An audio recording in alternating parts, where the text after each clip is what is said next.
All right, everybody, welcome to the I Disagree podcast.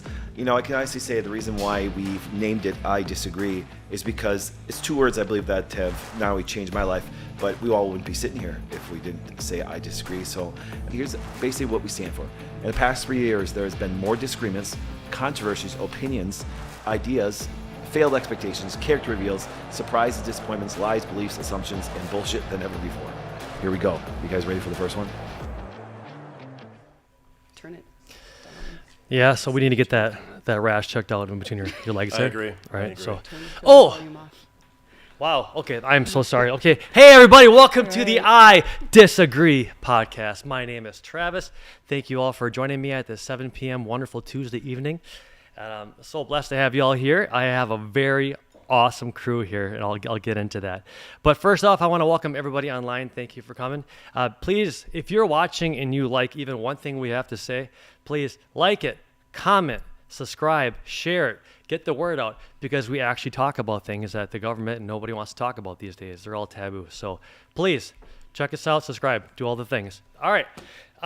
If you want to hear about a specific topic, please comment. We have a knucklehead here who I've known since I was 10, and he actually commented, and now he's here, and I'll introduce him shortly. So, but it's awesome. That's how we keep this thing rolling. If you got things you want to share or things you want to hear, talk about it. We'll move on it. So I just want to welcome my guests here. Thank you all for coming. Let's start with the introductions. We're going to start in this corner right here. Go for it. How about this? You know what? I'm sorry. Tell your name, your age, single, married, like what are your... He's just taking Got charge. your girlfriend, but how about this? How did we meet?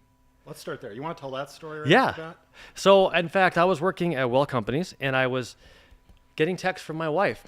She was doing the pull-ups at the military thing, hanging out, and then all of a sudden at the fair, right? County Green Bay, Fair. the Brown County Brown County Fair. Fair, yep. And here's this Joe guy trying to sell this, reverse osmosis, just awesome water filtration. And obviously I went to Dr. Patrick immediately and said, "Is this good?" And he said, "Yep, get it, go for it." So he's been my water guy. And through that water, the installation and everything, and which is actually a lot, we became friends, and we just been friends ever since. So nice. He takes care of my water, and I feed him pork chops, and we talk about life. It's great.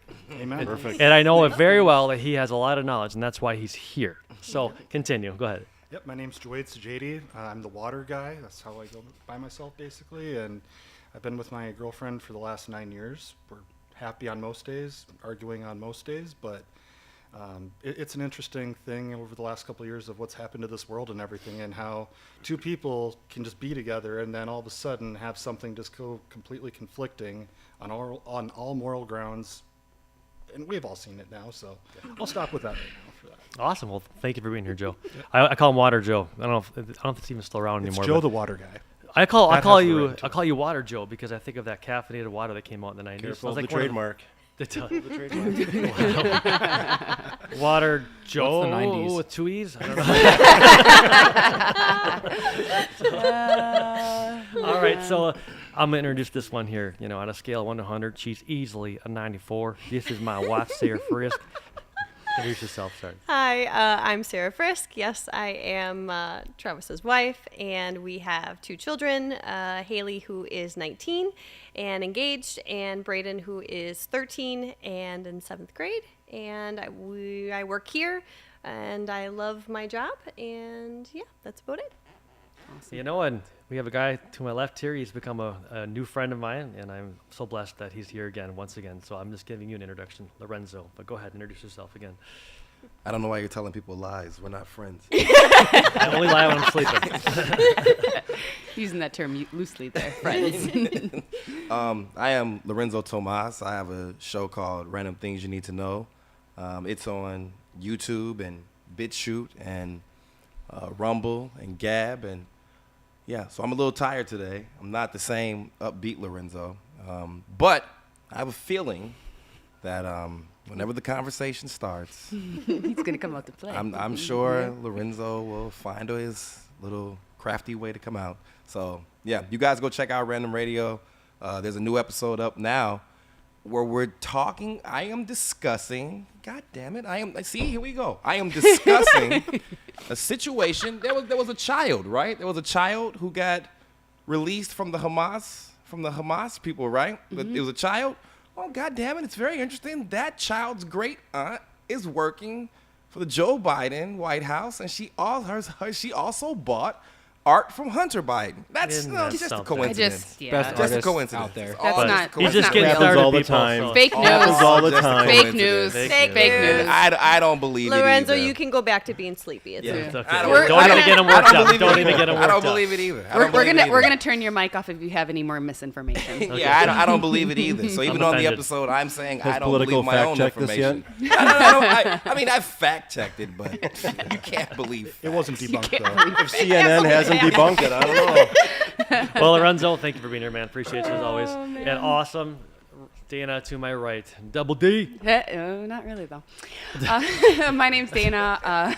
Well, I tell the Still truth. waiting on Keep Lorenzo's going. It works break. out. Whole different show now. Like I've had the different initials show. double D my entire life, so I've been dealing with that joke my entire life. So my name's Dana. I'm 34. I have 2 boys. I've been married for 9 years. I went to school to be a CPA for accounting and business management, and I did that for 10 years. I worked on taxes. Decided that wasn't for me, so I did a career switch a couple years ago and became a clinical nutritionist, just given my big passion for natural health. And now I also help co-host this podcast, obviously, and I make like really fun content for men looking for dating and relationship type advice. And I also just like to support the patriarchy and support all the alpha males out there. And you can find that on YouTube, TikTok, and Instagram, and it's called Dana Disagrees. And I have a very viral video that has over 14 million views right now, so definitely make sure you go check that out. And I have some follow-ups coming to that too. Awesome. And I got to give you props too, because I don't know if we'd be here if it wasn't for you back in 2020 or 2021. What was that? 2020, about 18 months ago, or Okay. whatever. So for those Well, you actually playing the, 2020. But yeah. okay, yeah. So for those you playing the home game, we're here because she came to this thing called VaxCon, and it was down in Wisconsin. Dells. Okay, yep. Yep. So and they had a awesome time there, but she stood up and said, "Where's all the men?"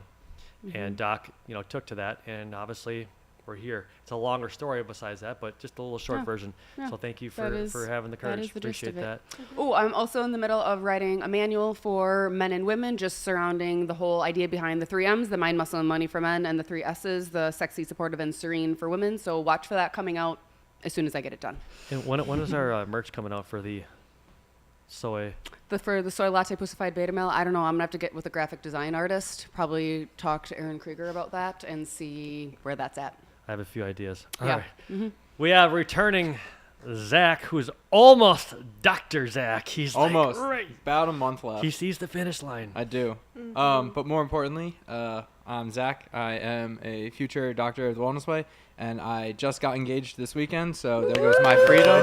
Congratulations. Yeah, it was a long time in the making. We were dating for 7 years, and Rach, I don't know if you're watching right now, but I'm ready to make a lot of memories in the next 50-ish. No. I want to Not open many up my more. own office for the Wellness Way up in the Northeast Corridor. I'm originally from Philadelphia, so that's where I want to be. Yeah, that's pretty much it.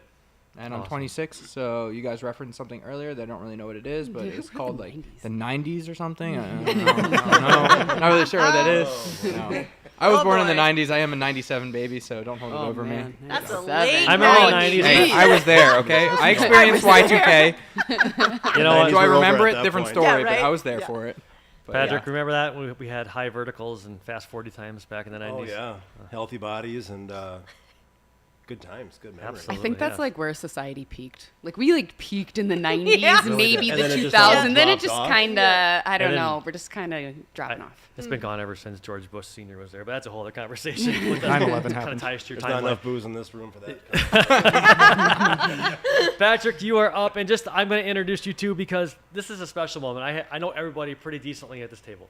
All right, so this is awesome. But to top it all off, the cherry on top is Patrick Hornick. I've known him since he was about 10 years old, 11. I don't know. I don't do the math very well, but we have been friends for all those. You're one of the only people. Maybe Brian Kasrov's kind of came back into my life a little bit working here, but pretty much the only one in the class that I talk to on a weekly basis, pretty much. So, Yeah. Introduce yourself. I did enough. Patrick Hornick. I am 42 years old. Grew up in the Green Bay area. I am married for 7.5 years. My wife and I, we've got 4 kids together, all girls. I told the wife this was God's way of getting back at me for how I dated back in the day. And first time around, it's like, all right, daddy's little girl. Second time around, it's like, okay, all right. Okay. Third time's like, what the hell's going on? Fourth time's like, all right, enough's enough. Right? Let's do something different here, right? But one of the cool things, and I can say not a lot of guys do this, or have had the opportunity to actually do this, but my last child I actually delivered myself.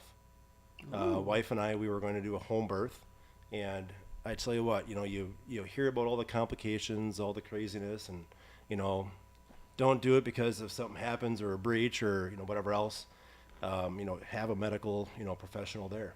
And I was as nervous as hell up until about the week before, and every time that hey, my water broke, whatever else, it's like, oh, all right, this has been going on for a month, all right, false alarm. Well, I tell you what, I got the message downstairs that her water broke, and I'm like, all right, here we go, false alarm. Put the kids in front of a movie and put the baby gate, lock that up and whatever. I get up there and it's like, oh shit.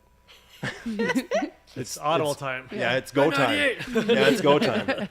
And I will tell you what, you can ask my wife and she'll tell you that I was born without emotion, because I don't cry.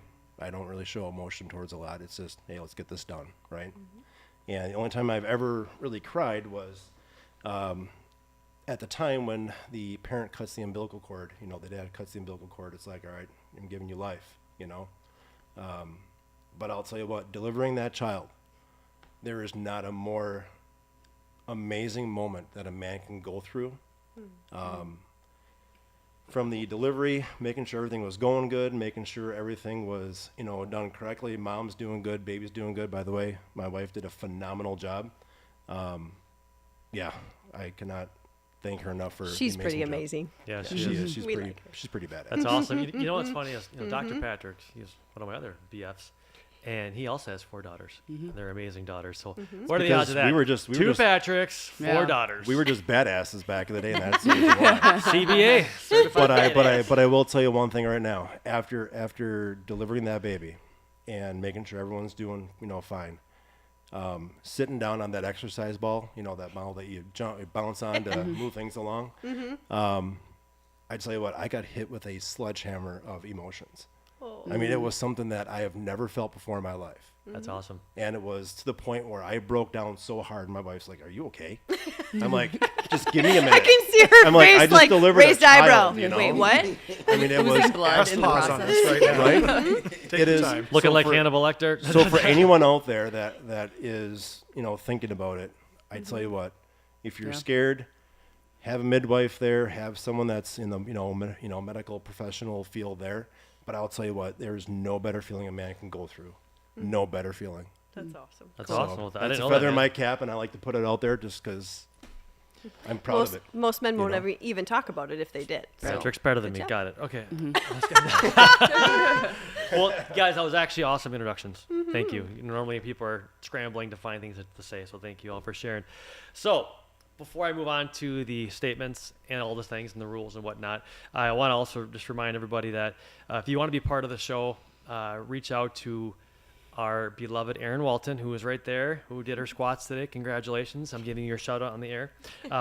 And please reach her at outreach@thewellnessway.com. Outreach@thewellnessway.com, just like it sounds and spells. So thank you all for being here. So what got this whole podcast going was obviously Doc meeting Dana, but Doc did a wonderful thing called I Disagree, I'd say about 5-6 years ago.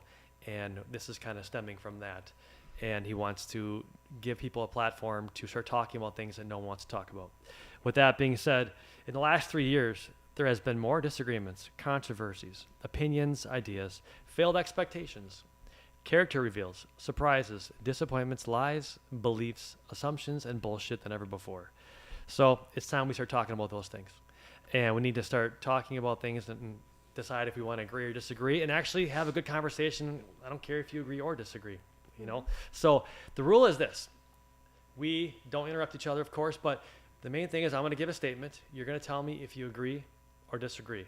Don't say anything else. This is the one time I'll ask you just agree or disagree, go around the room, and then we'll give you a chance to go back and talk about it, okay? Now, when I give statements, we do not talk about the exceptions, at least up front, okay? So I don't want to hear it. Here's an example, abortion, okay? The majority of it, 99% of it is for birth control. But everybody wants to argue on the 1% or less of the rape or the molestation or whatever, or the health of the mother. I get it, but that's the exception, not the rule. We can't build a society on exception, so we need to talk about the rules. We start there and we work our way, okay? Fair? Fair. All right. So we're going to go for... You going to introduce yourself? Didn't I say that in the beginning? Did you? I don't know. Did he? Travis Frisk. I don't think that he Just in case I didn't, I'm I really am sure that you didn't. Okay, well, Because you made him start there and then you Well, skipped, and I was okay. like, oh, he's doing Doc's there you thing. okay, well, I thought I did. You pulled a doc. I had it in my notes. Introduce myself. I even typed it and everything. Well, if well, I anyway. didn't, I apologize. My name is Travis Frisk. I am 42. Been part of the podcast now for a healthy minute. For all but the first few, I would say. Yeah. And I've Good been 10, working maybe. here at the Wellness Way for 2.5 years. I wear many hats. I love them all, and it's a blessing to work for a friend, Dr. Patrick. And we miss you, but we know you're doing some awesome work out there right now. You're out in Montana, I believe, and you're doing I Disagree book tours. So a lot of people are going to get inspired this next month here. So go get them, Doc. All right, the first one, we're going to mix it up a little bit, but we're going to get through all of them today. You ready? No. Yes. Kids should be allowed to fight in the playground or on the playground. And Joe, you're going to start, or we're going to go this way and come back. Agree or disagree? Agree. Agree. Agree. I agree. I agree. I agree. Shocking. Okay. All right, well, you know what? In just good old-fashioned, Joe, why don't you tell us why you agree? If we can't settle it on the playground, where can we settle it? It all Ooh. starts there. We were all 5 years old at one point, and we all had these disagreements at that age, and we thought, well, you're not my best friend anymore, Sarah. We heard all that stuff. So if we can't let kids be kids on a playground, well, how are they going to be able to grow up and be able to have conflict resolution of any kind of sorts at that point? So Awesome. define fight. Because the way you're talking, it sounds like you're talking about words. Because I'm not talking about words when we get to me. I'm No, talking it's about not fists. words. It's okay. fists. It's everything. I'm just Yeah. checking. I'm just checking. I mean, it's from playing the football games into playing Smear the Queer. It gets into all of that stuff. Like, that's the playground rules that we're talking about because We passed the 30-second ban on YouTube. Oh yeah. Yep. I We're like this show. true.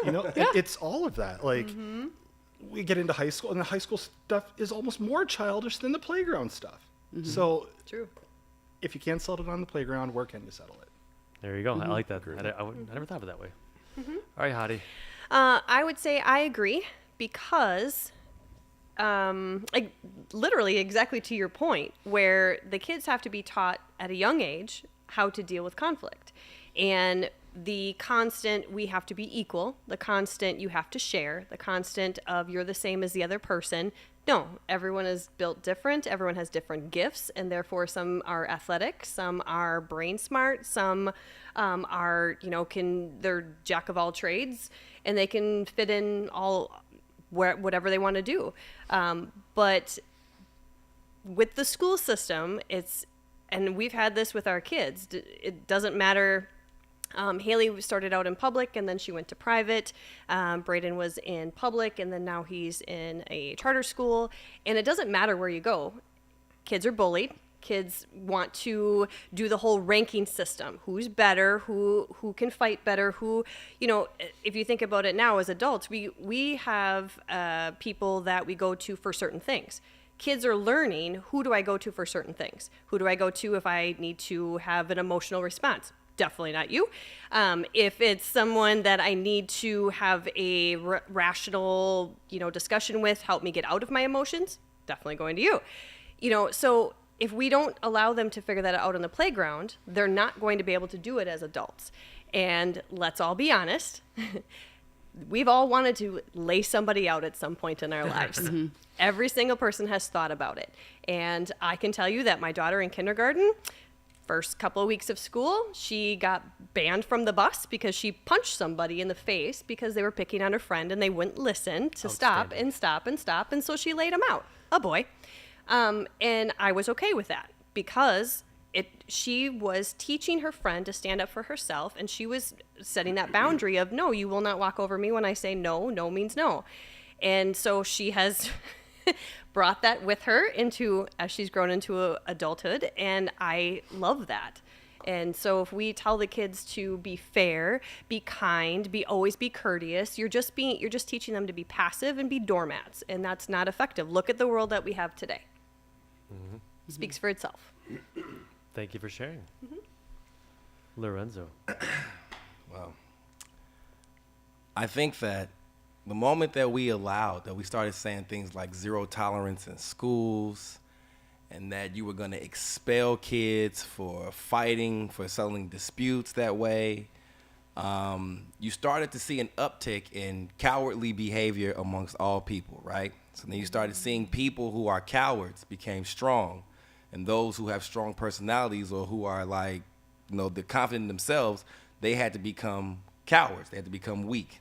And so the cowards now control everything, right? So now the mothers who raised cowards, they still stay at home, or they're looking for mommies in their relationships. And so it has a prolonged effect. It's not just about settling the issues. I mean, it is. I agree with you both. It is about settling the issues as children and taking care of it right there so that you can learn how to function as adults. Because now that we've taken this out of the schools, we've basically told the kids you can't fight. Now, if you fight, we're going to expel you. You're going to have to go to alternative school. You've basically made it so that kids are like, well, I'm just not going to defend myself. I'm going to rely on my parents or this authoritarian. Someone's going to fix my problem for me. The problem is that these are also kids who are overly liberal. So they don't like the police, who are the authorities. They don't like them. They don't like the government. So they want the authorities to fix their problems, but they would like to dictate to the authorities how those problems get fixed. And if they don't get fixed that way, well, then I'm going to get mad at you. And I don't know how to settle this problem because I never got punched in the mouth as a kid, right? And I used to always tell kids, the best way, when you talk too much, a motherfucker punch you in the mouth. So he puts you back in check and lets you know you were talking too much. Well, if you hear too much, that's why you get punched in the ear.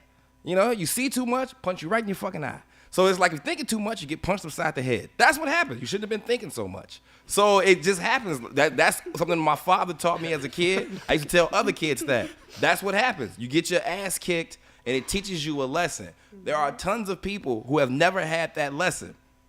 Case in point, a lot of people here in Wisconsin, I'm going to tell you right now, I am from Chicago. A lot of you people here in Wisconsin, man, day after day, especially women, right? A lot of these white women up here have never been punched in the motherfucking mouth.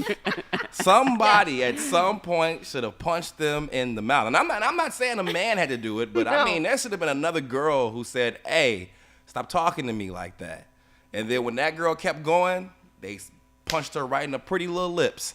And she would have thought the next time I'm going to talk shit, she would have thought, I don't know, that bitch got a nasty left hook. Let me not talk to her. But see, all these people have been told that they can do whatever they want, say whatever they want. And so they grow up, and the coward has strength. And now the coward is allowed to be just an asshole and a jerk whenever they want. And even as adults, because we have to restrain ourselves because the consequences are worse for us, we unfortunately can't teach the cowards. Because I am all for teaching cowards. I really wish that I could just say, look, you got a problem with me, man. Let's just put these gloves on. We can head right to the gym right now, bro. I'll kick your fucking ass real quick. I'll lay you out. And then we can talk about this shit and we can get a whole rationale going on why you acting the way you acting, and then we can figure that whole thing out later. But I really do think that not allowing children, I think the proof is we've seen what happens when you don't let kids settle their disputes. You get these adults who are really real pieces of shit. But you also said two important words, though. Zero tolerance. Yeah. This is this construct of this, there's a fight that happened. Well, let's look at the book on how to settle this now. Zero tolerance. Well, we have to suspend you both. Expel But what them. about the kid who ended up picking up the brass knuckles to stop maybe more violence from happening? Yeah. Now that kid falls under that whole thing, and now he's suspended too just for doing the right thing. Right. Right. Yeah. With not even suspended, because you always got suspended, right? I got into a lot of fights. You got suspended, right? But you didn't get expelled. Like they weren't putting you out of the school. Like, now you can't come back. Like, that's unheard of. Like, we fight. We have a dispute. Most of the time, you fight your friends. You all will be friends again. You all had a situation. The only time I've ever seen it get really ugly is with girls. Yeah, I was just gonna It say. gets If real they're ugly. married, Girls are they're nasty. friends. I mean, like, it gets real, and it doesn't end with the fight. It goes into like some mental shit that like boys wouldn't even understand. Like, damn, y'all trying to make her have anorexia? Y'all really doing that shit, man? We was just gonna kick his ass and give him a wedgie, bro. Like, damn, we was still gonna kick it with him next week. He having a pizza party. No, the girls don't invite that girl to the pizza party. Yep. Oh, no. No, they just talk about her Yeah, the whole this is- time. and then they're gonna You talk act- about And it. then they post on her. You actually brought something up. I'm going to save it for after you three. Thank you for sharing that. You brought something up I'm going to ask you guys. But go ahead. You're up. Sure. Why do you agree? Actually, I have some similar points to you guys, but I have a similar story to yours too that actually just happened. So I have a 6-year-old. His name's Max, and we got an email from his teacher not that long ago that there was some kid like on the ground or something like that. I don't know if Max actually pushed him on the ground. I don't know how the kid was on the ground, but Max went up and kicked the kid in the crotch. And so we got an email from the teacher about this, among a couple other things that were in the email, also about other friends, like talking about him, like playing rough and stuff like that. And then just some other like behavior things when he like came in from inside. But anyway, he kicks his kid in the crotch, right? And she said that, they did pull like footage from the playground to make sure that it actually happened, because it was just, kids telling the teacher at that point. And so my husband and I actually, like, we separately, talked to him. And so we got the same exact story from him. And like, he's 6. So like, we know if he's lying or not. And you can tell in his eyes and stuff. And we got the exact, same story and everything. Because what he told me when I was talking to him is, he said that there was some other kid who was being mean to or making fun of or something like that to his friend. Like that kid that he kicked had been being mean to his friend. And so that's why he went up and kicked him. And I was like, in my head, I'm like, oh dang, good for you, buddy. But I'm like, all right, I'm gonna contain a little bit of excitement here. And I'm good. But we explained to him, and we both said that like, hey, like, that's a good job. Like, we're proud of you for standing up for your friend and for being a good friend to your friend. We didn't mention anything about the kicking in the crotch. We didn't mention anything about violence. We didn't mention anything about, like, that's not how you handle conflicts. Nothing like that. The only piece that came in with, like, the being rough piece was like, hey, like, if you're playing with your other friends and they think that you're being too rough and they ask you not to, like, then you got to be respectful of that. But I still love that you're a boy, and I think it's good that you play rough, and I'm glad that you do that. But if your friends ask you not to, then you have to be respectful of that. But the kicking in the crotch thing, nope, we just totally let that piece go. I even emailed his teacher about it, explained, what went on, and said, like, hey, he said he was standing up for a friend, and this is, what we told him, and because I don't know what this teacher thinks either. So And how did you feel about getting that in an email format? Not even a phone call. yeah, isn't that kind of a little interesting? I thought really that was a little bit insensitive, yeah. interesting. I don't know. Maybe I kind of thought that same thing too. I'm like, that doesn't That- rise to the severity of a phone call. I don't know. I thought that was interesting That too. pretty much happened every single time Braden got in trouble phone because call? he was defending himself or defending somebody else. It was an email. Always. Interesting. Interesting. Well, and so I Up until pretty the much, new school. Sorry. Up Oh. until the new school he's in now. Yeah. Then they call. Oh, interesting. Because we the haven't gotten person the in calls. charge of reporting that, just like you said, is a coward. That's right. Instead of picking up the phone and being a human being, saying, "Hey, we Whoa. have to talk." Yeah. What do you call cowards? Oh, soy latte pussified beta males. Well, it may not be a man. It's probably a cowardly woman. That's what I was thinking. I'm like, it was probably a woman. Woman or man, yeah, it's a coward. Yeah, and it probably was somebody in HR, the cowardly Probably. Department of Jobs, that decided to. Yeah, it's where the cowardly lion hangs out. He's Yeah, like it is, there it making is. little cow. He's like, do Ooh, this what and do do you- that. Don't let them say this about this person. And Yep. what did he say about me? Well, I inferred he said this. Yes. I'm angry. I love And then that. I go, I'm Offended. Bird. That's a good And word. then they bark at you like the lion. Yeah. Policy makers. Oh, Like over man. 50 knows Continue. that. Sorry. Yeah, well, and so I told the teacher, what we talked to Max about, and I just flat out said, I'm like, look, like, we didn't punish him. We didn't talk, to him really about the whole kicking in the crotch, piece or tell him that it's wrong, because we think that people need to be able to stand up for their friends and stand up for themselves, and that's something that's getting lost today, and no matter what it takes to be able to stand up for people. And actually, surprisingly, the response, just so you know, the response I got back was actually she kind of told him the same thing, that she was proud of him for stepping up for his friend, but obviously being in a school had to, say to, try to use different, words and stuff like that, which, whatever. You can't even be politically correct at that point as the teacher. I know. Yep. I know. Yeah, and I don't know what she actually thinks or anything, but since she wasn't completely appalled by my response, that makes me think, I'm like, oh, you're probably on my side like this. You're probably actually cool and you know what's going on here and you probably can't say something. Yep. What does she say to the kids? Don't make me email your parents now. Like, She probably has to email for paper trail reasons. I'm pretty Yeah. sure. Oh yeah, I'm sure that's They probably what have needs to to happen. document it. In case But- you ever choose to sue, Yeah, in case I ever. Right. Yeah. Well, and then I kind of was also like, well, you know what? Hopefully, no one knows to one, mess with Max, or two, mess with any of Max's friends. Hopefully, they all know that going on, or at least that kid knows that going on, or he's getting kicked in the crotch. Right. So all of that kind of say, I agree with this. I think people need to get punched in the face. We've gotten too used to not getting punched in the face because we can hide behind our keyboards. I think this idea, I don't know what fist fights are. Are they misdemeanors or is it actually considered criminal? I don't know where that is on like the law scale. It depends on who's doing the fighting. Yep. Oh, like what color you are? Yeah, if I Okay. punch Travis, then that was self-defense. Yeah. If he punches me, that's racism. Oh, okay. Yeah, it probably is. I could see that with you guys. 20 years ago it was backwards. Oh, man. I'll never punch you, buddy. He's trying to get Nux on that. He's like, show me some love over here. Oh, jeez. Oh, shoot. But I think this is, coming back to like the school piece of it too. I think this is a bigger piece of like, well, schools exist for programming and programming our kids and what? I just say the truth. Did I take your point? Maybe. Oh, sorry. Okay. Well, I'll only touch on it. You can do some more on it if you want. But Try being the that's last what, one. Everything is already talked about. So I'm basically going to be like recapping everything. Okay, fine. You can do the programming thing. I'm gonna skip over that piece of it. But you can read my shit handwriting. There it is right now. Okay. Yeah. Oh, yours is better. I'll let you. Oh, do it that is part. doctor handwriting. Look at that. It is kind of doctor. They teach us how to do that in school. We have a class. Outstanding. It's called How to A+. Scribble and Read it. Scribble in yeah, nice. No keyboards in that class.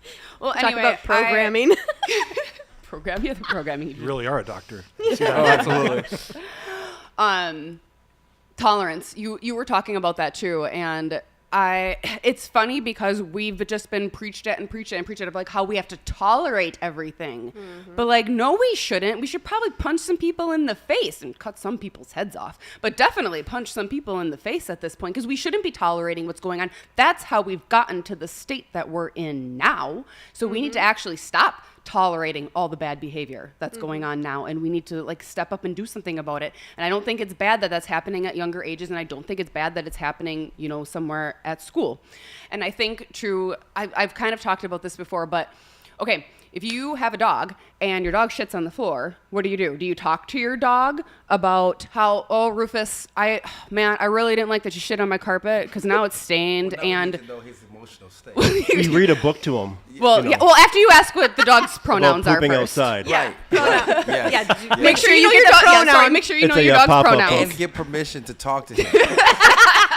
He may not be in the But like, mood. what do you do? Do you talk to your dog and do you say like, hey, if you're gonna be good, I'll give you some bacon strips and I'll give you some you rewards. take if his you should face and put it in. exactly, and then you spank the dog and you kick the dog outside. That's exactly what you because animals understand very short, concise communication, very clear communications. Humans are no different. We understand punches in the face, not as much of words of why something is wrong.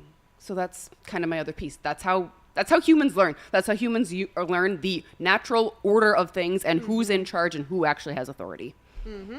Thank you for sharing. That's good. Good stuff.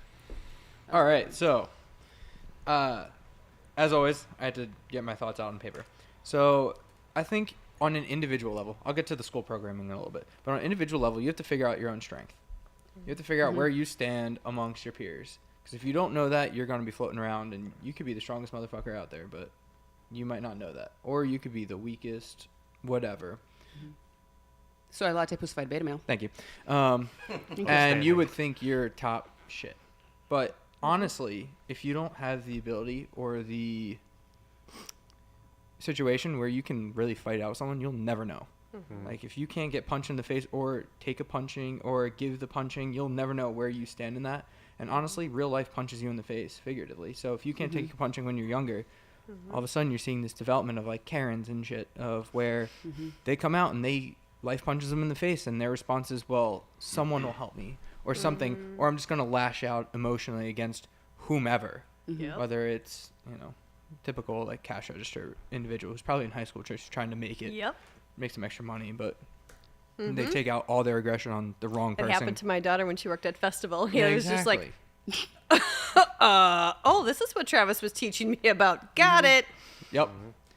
And then also a weakened individual will weaken society. Yep. And so, technology has evolved.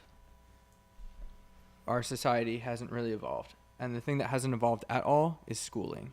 If you look at schools from the 1800s, from the 1700s, it is the exact same setup the way it is now. Instead of chalkboards, we have whiteboards. And instead of notebooks, we have iPads. But it's the same shit. Why hasn't it evolved? Because... Well, let's just get to it. The Rockefeller system of school wanted it so you can have a system of slaves, essentially. And so if you're reducing people to that thought process and how to work an 8 to 5 from a school perspective, well, when they get in the real world and they have to work a 9 to 5, suddenly it's the same thing. They're used to it. They've been conditioned by it. And that's how they're taught to be productive and be productive in that little block of window and then go home and do whatever and try and scrape by. And, it used to be the American dream, but now it's...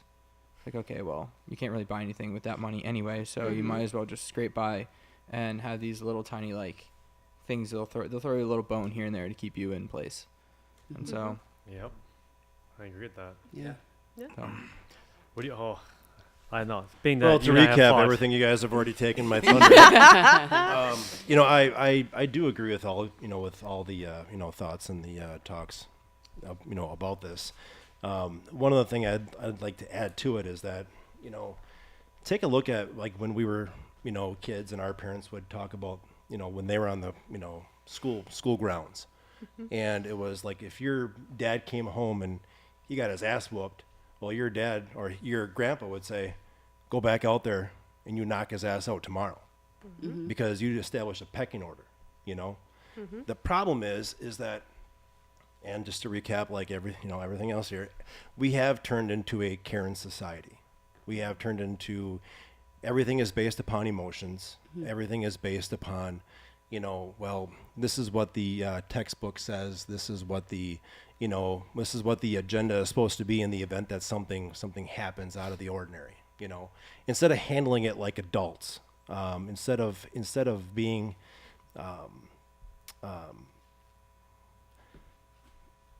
good as far as on the playground and settling the actual score. People tend to run to their teachers, run to their HR departments, and it's the first thing that they do. The tattletale. Exactly. It's the snitch will get the stitch. And there's a lot of snitches because they don't have a spine, because they were not brought up in a old-fashioned household where, if you fucked up, guess what, you got the belt. I can't tell you the number of times that I got the belt from my dad. It was one of those things, hey, you screwed up and you knew you were going to get it, and it's just like with us, fights on the playground. Hey, I tell you what, you've got Timmy and Jimmy out there. Timmy knocks out Jimmy. Well, guess what? Jimmy's going to say, hey, I tell you what, next time I'm coming for you. I'll be frickin' ready. I don't know. I just this whole Karen society, this whole tattletale, and I'm going to go on social media and I'm going to be the warrior behind the keyboard, and I don't want to handle things the right way. Just like you said though, you used to get into fights, and you say, hey, we have a pizza party next week, come along. Now it's, God, you've got an attorney letter in the mail, you've got parents that are sitting there saying, what the hell did you do? Well, I just punched him in the mouth. Well, what the hell, caused it? Well, he called my, sibling a name. I've got 4 girls right now, right? 4 little girls under the age of 7. My dad says, you've got boys. If you've ever seen those girls wrestle, they will walk up to each other and knock each other one. And you think I stop it? No. Nope. Because I'll tell you what, not everyone is a wolf. When my girls were born at the hospital, they have those big boards, whatever else, where you can write down like the doctor's name, the date and time the baby was born, whatever else. I would always put on there, born a shepherd, she's going to lead. Born a wolf. Why? Because they're the best hunters. Because they protect their pack. And that's what my girls are. I'm not raising them to be these little prissy little things that run around saying, well, you just slapped me. Hell no. If her sister gets hit, guess what? Her other sister's coming out. Yep. Because not everyone is able to defend themselves in this world. Not everyone is physically capable. All right. But if you have the ability to protect your family or to protect a friend, I will give my girls the green light at all times to throw a fist, because you did what is right. I agree. Exactly. Yep. I'm going to give my comment, and then I want to go back to something he sparked me to think of. So as you guys were all talking, I was going through my list, my fighting body count, if you will.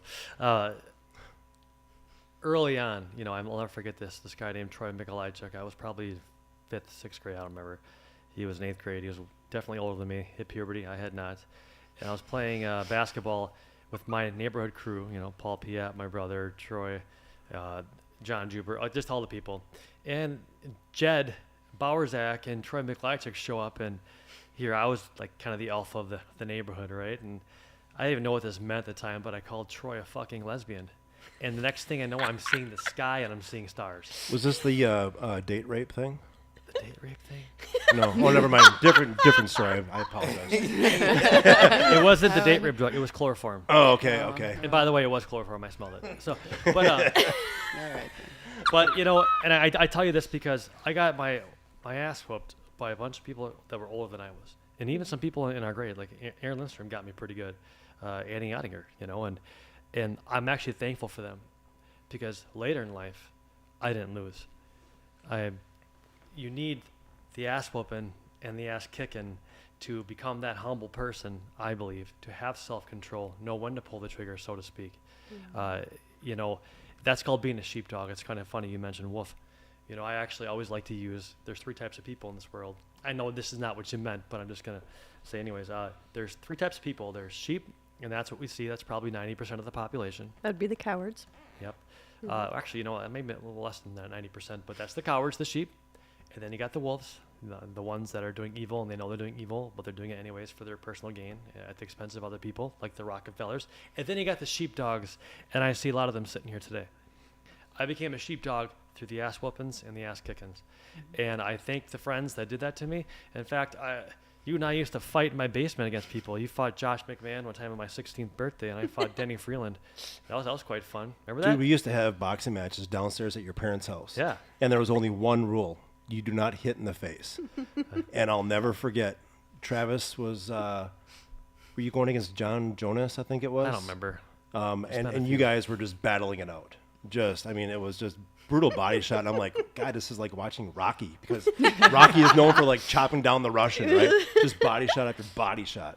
And but that's how we settled things. Yeah. No one walked away with a black guy. We put the gloves on, and if we had a beef, hey, we did it. We just went downstairs and just fought. We both had our 2 token black friends, right? Because we're in a white community. Tyree and Joe, right? We played Tyree and Joe. It's always got to be. What was his last name? Jones. Fant.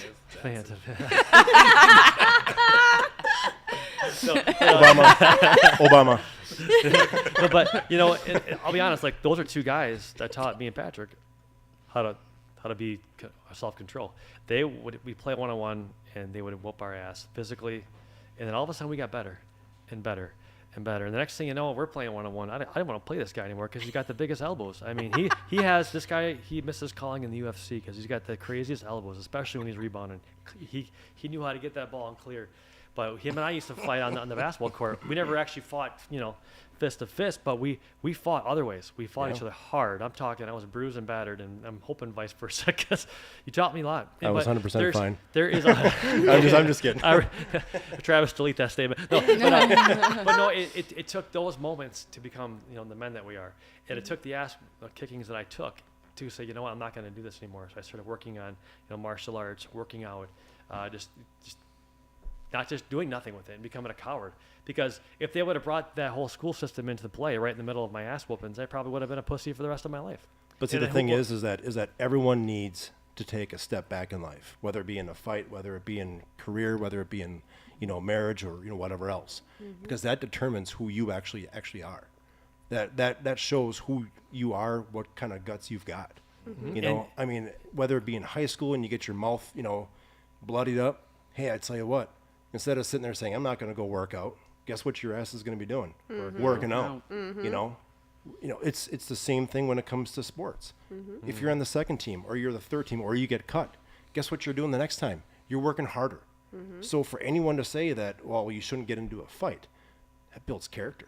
You're right, because I fought a guy that was picking on me and my brother for a long time, and it paid off. He Sorry about that, by the way. I don't want to talk about it.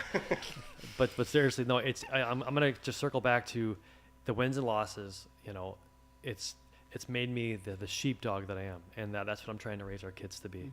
And that's what that is a wonderful, dangerous tool. You know, Jordan Peterson talks about what the Bible said about, you know, the meek shall inherit the earth, but he really defines what meek is. And meek is not what we think. We look at it meek as weak these days, but meek is actually, you know, like right now I'm carrying you too. And but knowing when to use my gun, right? Or when to use these. And that's something you learn at the school grounds, at the park, in your own home with your brothers, whatever, your siblings, whatever you want to talk about.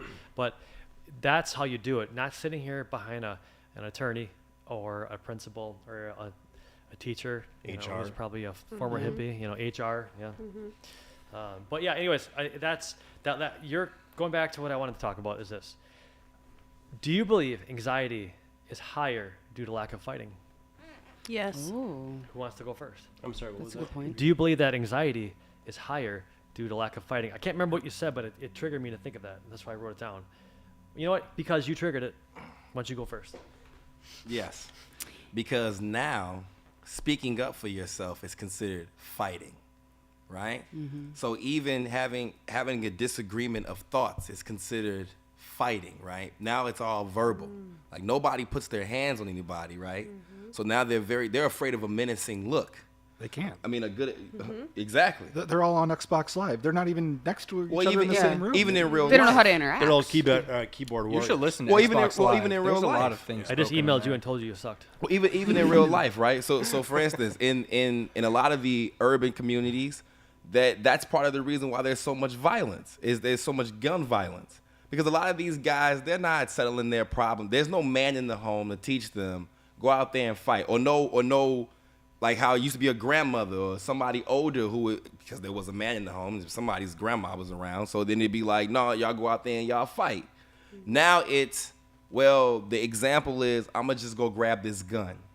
And it's always a gun.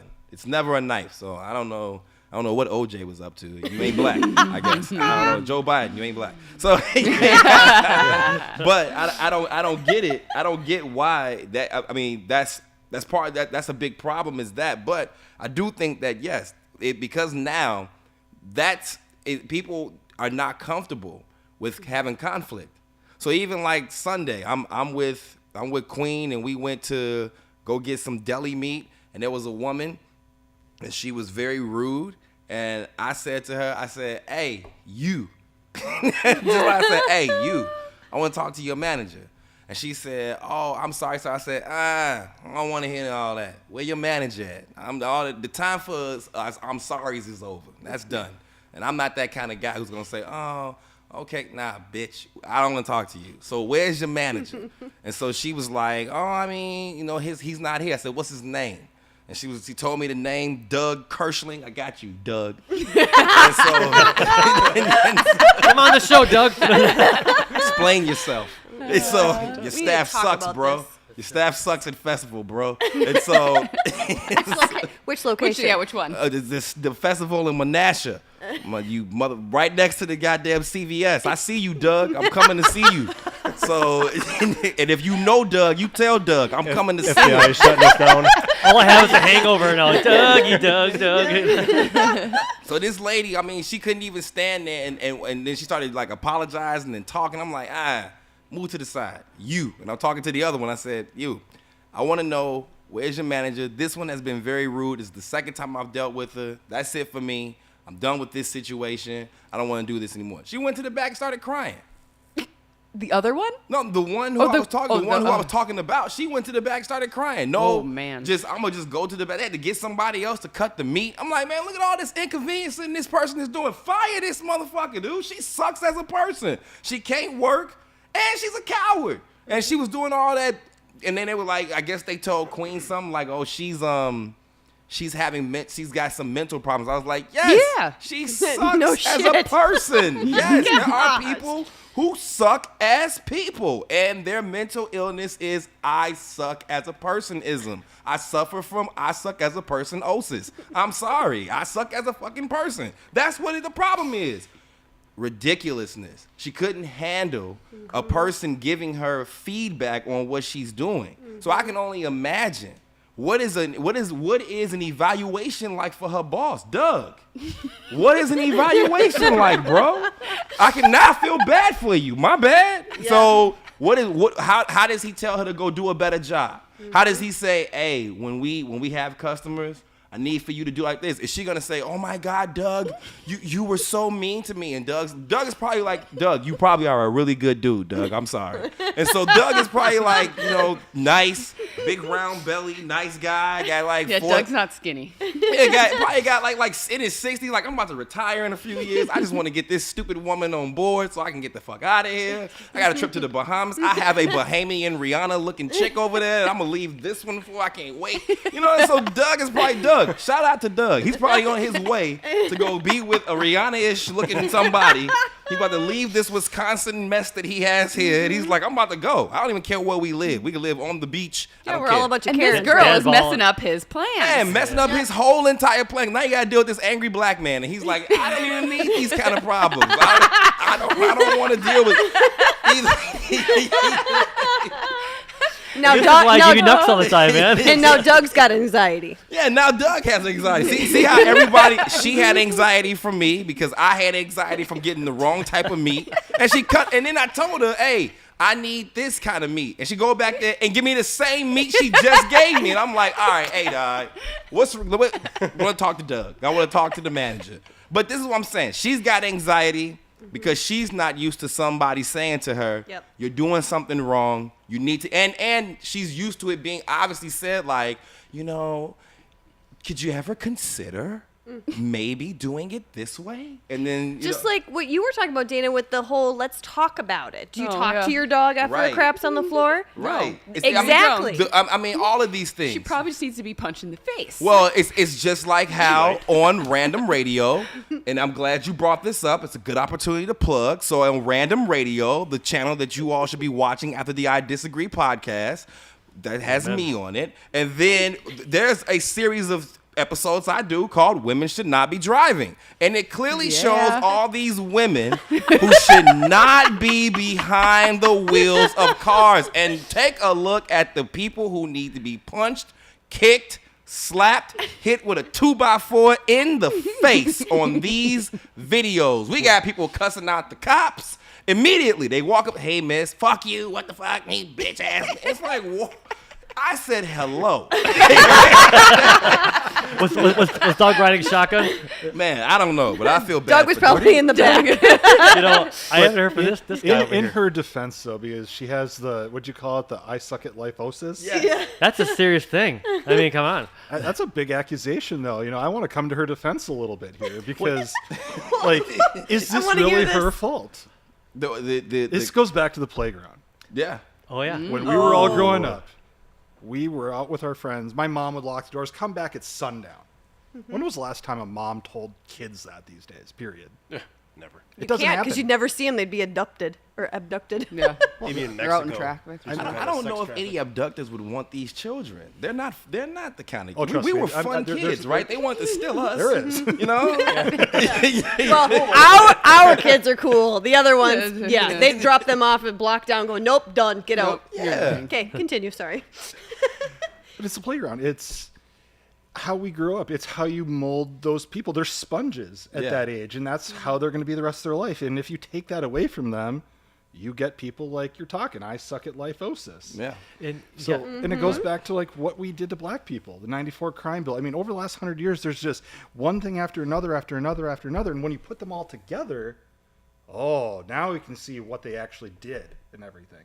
And it just didn't happen overnight. And it's the same thing with how we grew up over the last 30, 40 years. And now we have a society that, well, we email from the teacher now. And that's how we handle conflict resolution. And it's not right. And we you have wonder, to change it. You have to think, Joel, tell me what you think on this. Do you think, this all the school shootings we're seeing, the bombings, all these things, They're do you fake. think maybe it's just everyone's pent up, and instead of letting out a little steam on their friend, and then resolving after, is it's adding up and causing a lot of people to do stupid shit at the peak of their anger and anxiety and frustration? Is that fair to say? I mean, I think at one point you might have had some of those people who did that, but I think now you have more. They're on pharmaceutical drugs. Yeah. They're It's legit mental illness Yes, now. they're they got medicated well before they hit that Yeah, stage. they got other Yeah. issues now. So I think, I guess what Dylan Harris and Ryan Klebold, so that would have been Columbine. I guess with them, you could say, okay, bullying and them not being able to defend themselves may have led to that.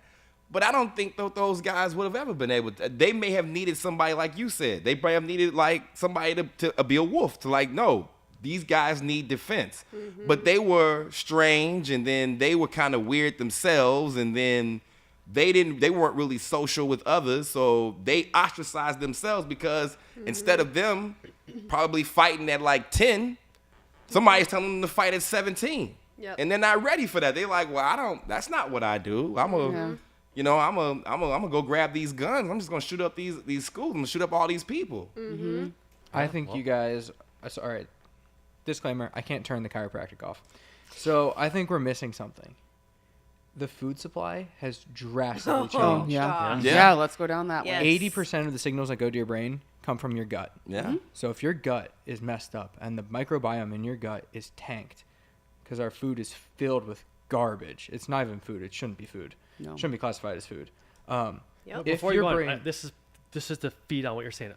People watching, if you don't believe him when he says that 80% comes from the gut, go to the nearest bar, take a shot of whiskey, and tell me what happens in 15 minutes. Go ahead. so Tell us. Sorry, because I get a lot of flack from that. I hear a lot of flack. So I think people do suck, but why do they suck? You are what you eat. And so if your eating is shitty, you're going to be a representation of that. And if your microbiome is destroyed from the glyphosate that has been put into everything, Yep. everything. It's why corn is so bad now. It's why wheat is so bad now, because we don't give the bread an appropriate time to process it with the yeast in there and whatnot. I don't want to get into the chemistry of it all. But if their body is so toxically overloaded with the food, the minute they have something external trigger them like that, and I will say trigger them because they do get triggered very easily, and I'm not defending that at all, but their body's on toxic overload. So the minute something from the outside world hits their world, they can't handle it. It's the Their straw bucket- that broke their the buckets are camel's full. back. Yeah. Yep. I'll agree with you 100% because we can tell 100% right away when Braden's eating something he shouldn't have eaten.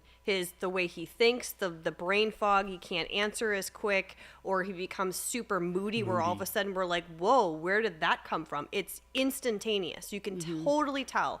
And even if it's an organic, like sugar, boys should not have too much sugar, just FYI. Kills their testosterone. Don't do it. Yes. So, but even if it's organic, if you eat too much of the things that your body can't process, you end up acting like an idiot. And there are moments where we go, all right, Braden, what'd you eat? Well, I did okay. Your attitude and your facial expressions and everything else indicates otherwise. So you are 100% correct. So I think this definitely goes back to the original question of back to the kids when they're young. What are we teaching them? What are we feeding them? What are we allowing to happen? Look at the world today. We're millennials. And it wasn't overnight either. Correct. It's No. been slowly Slowly. changing. Correct. And 'Cause so you gotta, as you we've gotta slowly slowly boil the frog. as my age bracket, I've dealt with a lot of it. Look at this big shiny object right here. Look at you. Yeah. Yep. Well, it's just like, okay, last time I was on podcast, I was talking about how I used to want to eat Pop-Tarts all the time. And you know what 6-year-old doesn't want Pop-Tarts? But if you look at it, it's red 40 and yellow 5. And everything in there is a neurotransmitter inhibitor or a hormone disruptor or something along those lines. Or it's just an absolute nuke to your microbiome. And so you're feeding all this bad bacteria that thrives on that crap versus the good bacteria that needs to be there that feeds on things like avocados and feeds on things that should be there, like proteins, meats, you know, strong fibrous vegetables, fermented foods. That's what helps build your body to be good. And we used to eat all that all the time. And that's why we didn't see these problems growing up. For like my dad in the 60s, like this was not a thing for him, but it's a thing for my generation because the food has just slowly declined to the point of we've just gotten used to a little bit and then used to a little bit and then used to it a little bit. And all of a sudden we're at this stage where people are like, what happened? But, you know, it's a great example of the frog boiling. It's all of a sudden the water's boiling and we're like, well, It's too late. what? Yeah. Yeah, it's just generation after generation. And I mean, organic food even has glyphosate on it at this point. You can't, because it's in the rainwater, and then there's birth control in our water. Don't ever drink tap water. If guys. you, they did a study Water on, Joe agrees. don't ever drink tap water. So- Don't If- drink tap Don't water. even It's I was awful. gonna say, It's Especially awful. about Kakana. if you took inorganic strawberries and you pressed them out and you took the liquid that got pressed out from them, there is enough herbicide in them to then spray the entire field again in one batch of strawberries. Yeah, I That's how believe much that. they're absorbing because fruit absorbs that stuff. And so now you're eating it. And so you're absorbing it. And so now you're pesticides running around. And is that good for the brain? Is that good for the gut? Is that good for emotions or how your body handles it? Well, it's good for the people. Rockefellers? Monsanto. Well, I mean, you know, you all have mentioned that Rockefeller. I'm gonna say, as a Rockefeller myself, because I identify with them I'm a family member. So if they didn't know, Cousin of Jimmy, right? I am the cousin of Arnold. He is the long lost cousin. He's from the farm. Yeah, I don't want to talk about his life. It was tragic. Just But seems he's- like if we're like in the same Arnold line. Lee Rockefeller. He's the one that they tried to forget. You can't forget him. You can't forget my father and my Or Doug. uncle. Or That's Doug. right. Doug. And we love Doug too. But all of that is very much so true. And it's unfortunate, but it's working out for for the group that they wanted to work for. You see it right now. All these people are out here fighting and protesting and getting so emotionally involved into all of these things that don't make sense. People who play video games and they are getting so emotionally invested into a video game that you either break a TV, you break the controller, or I understand a child doing it, right? You're a kid, but you're a grown man, Yep, and this the is your adults. behavior. Man, this is working for this industry because you can't function without that controller, so you'll be buying another one. Yep. Or these individuals who cannot cope in society, so they constantly are taking in that drug. And they're constantly doing exactly what society wants. We want to break down society so that we have this society of people who all function like 14-year-old girls. Period. Men Easy to function like control. them. Yep. Women function like them. Everybody functions like a 14-year-old girl. Yep. One minute we got, and you are so easily controllable. Yep. And I say that because I used to say women. When I started looking at women, and I was like, the older women get, they actually get a little bit more smarter as they get older. By the time they hit about 60, 65, they're like fucking geniuses. Like they know everything. And it's like, where has this person been? But man, when they are 14, they are. It is like, who is this person? Like one day it's a princess, and then the next day it's like this monster here. Where did this little evil thing come from? But that's how they want us all to be, and they can guide us. And I say they, meaning pharmaceutical companies, government, medical industry, consumer, those who are creating our consumer products. Yep. They got us. I go back to when Freud and oh my God, I can't believe I forgot this. God damn it, the man's name. Jesus Christ. He created PR. He created public relations. Why can I not remember this man's name? He's Freud's nephew. Jesus Christ. No, it's Did, not Jesus Christ. Jesus Christ would never have liked PR? this. Anyway, either way, all of these things is all to control the and we're buying into it. Like you said, with the whole thing with the black community. But they've been doing this whole thing with the food and putting the processed foods in the poor communities. So they've already had this hold on the African American demographic and already controlling them through the diet. So the African American demographic doesn't even understand the hold that's been done to them by their own people, their own leadership, who said, yes, do that to them. Don't do it to me. Don't give it to my kids. Tell me what I don't give my kids, and you give it to them over there. And they keep doing it. Hispanic family too. Here's a good example.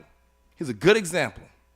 In 2013, they had instituted a sugar tax. Do you remember this? Yep. They instituted a sugar tax in Philadelphia Yep. and in Chicago and I think in a portion of New York, right? Yep. And this tax was supposed to be done to charge people who pay for sugary products more because you're killing yourself. We're going to stop you from using sugar. Well, of course, the research shows Yep. the people who are buying the sugary products are those who are getting EBT and food assistance. Yep. So Food they're stamps. the ones who are getting the sugary products. Yep. And all this information was put out by politicians, the NAACP, the Heritage Foundation, which is for the Hispanics. Do you know? Because I have an episode about this. You guys can go and check it out. Do you know that the NAACP, the Heritage Foundation, all are supported by Coca-Cola, who gives them big donations yearly. So Coca-Cola told them, promote the sugar tax. Yep. And it sounds crazy, right? Because you would think Coca-Cola would be like, don't promote the sugar tax. But Coca-Cola made so much in revenue off of EBT sales. People went out and bought hordes of sugar because they were like, well, I'm going to buy it. I ain't got to pay for it. Because as the sales declined from those who don't receive it, those who buy more, who were able to buy more of it, then it was on sale. It was on sale for everybody to buy now because now the sugar tax is crazy. And so Everybody made money. everybody made money. And in the end, black people and Mexican people ended up having higher rates of diabetes. And the outcome was this. My mother always says this because she works in the medical industry. The outcome was this. Go to any urban area. You will see a dialysis shop almost on every corner. That was the outcome. So they could make money for years to come off of this same demographic, based off of just doing the same thing. Yep. If Pay you're to play. healthy, you're not paying, and if you're dead, you're not paying. Yep. So you got to be in the middle. Right. That's interesting. Right. Is there anybody else who want to share on this before I wrap it up? Because I'm going to wrap it up. What did you say again? What about anxiety did you say again? No, just do you believe anxiety is higher due to lack of fighting? Oh, gotcha. So basically, because of all the system we've created now here, we don't have that access to fight. And I think people are just pent up. I think the one thing I was going to add to that I was thinking about while we were talking about this, it indirectly relates, I guess maybe, is that I talk about this on lots of episodes, but I talk about how like life has gotten so easy and so cush, right? It's pretty easy when someone's not coming to beat you up. It's pretty easy when you got $1,000 device that gives you the entire world sitting right in your hand, and for whatever reason we'll drop them on the floor all the time and don't think anything of it. I don't know, right? Like, Oh, no, and it then we can cracked. laugh at it because we don't have real if you have one of these, you don't like have real problems in life, right? We all just make up problems at this point because life is so cush and life is so easy, and when it gets like that, your brain, it can't handle that because your brain does need to have challenges to keep it like interested in life. But now those challenges are coming in the form of like made up problems, like someone called me the wrong pronoun, or I'm not the right gender, or that person said something offensive because they don't believe that I'm actually a cat. A microaggression. Yeah, exactly. What is that? Right. I have never had a microaggression. I don't even It's know right. what that is. Remember the in the 80s, micro machines? Yeah. Know what that is? Oh, I used to. Oh, The guy that talks, like, when really, you really lose fast, them, is that- that a yeah. microaggression? Because Yes. you lost one. You get aggressive because Or you when can't you find step it. on it. Oh, okay. Okay. So then my father had microaggressions. Yeah. Those are just called Legos. Yes. Legos. Legos They're and micro too. Got it. Legos Okay. and the cars. Got it. Yeah. So anything small, Plug your your anything Home Alone small around that you Christmas step time. on, that's a microaggression. That's a microaggression. So I'm gonna wrap this one up. I'm just gonna say this. You know what?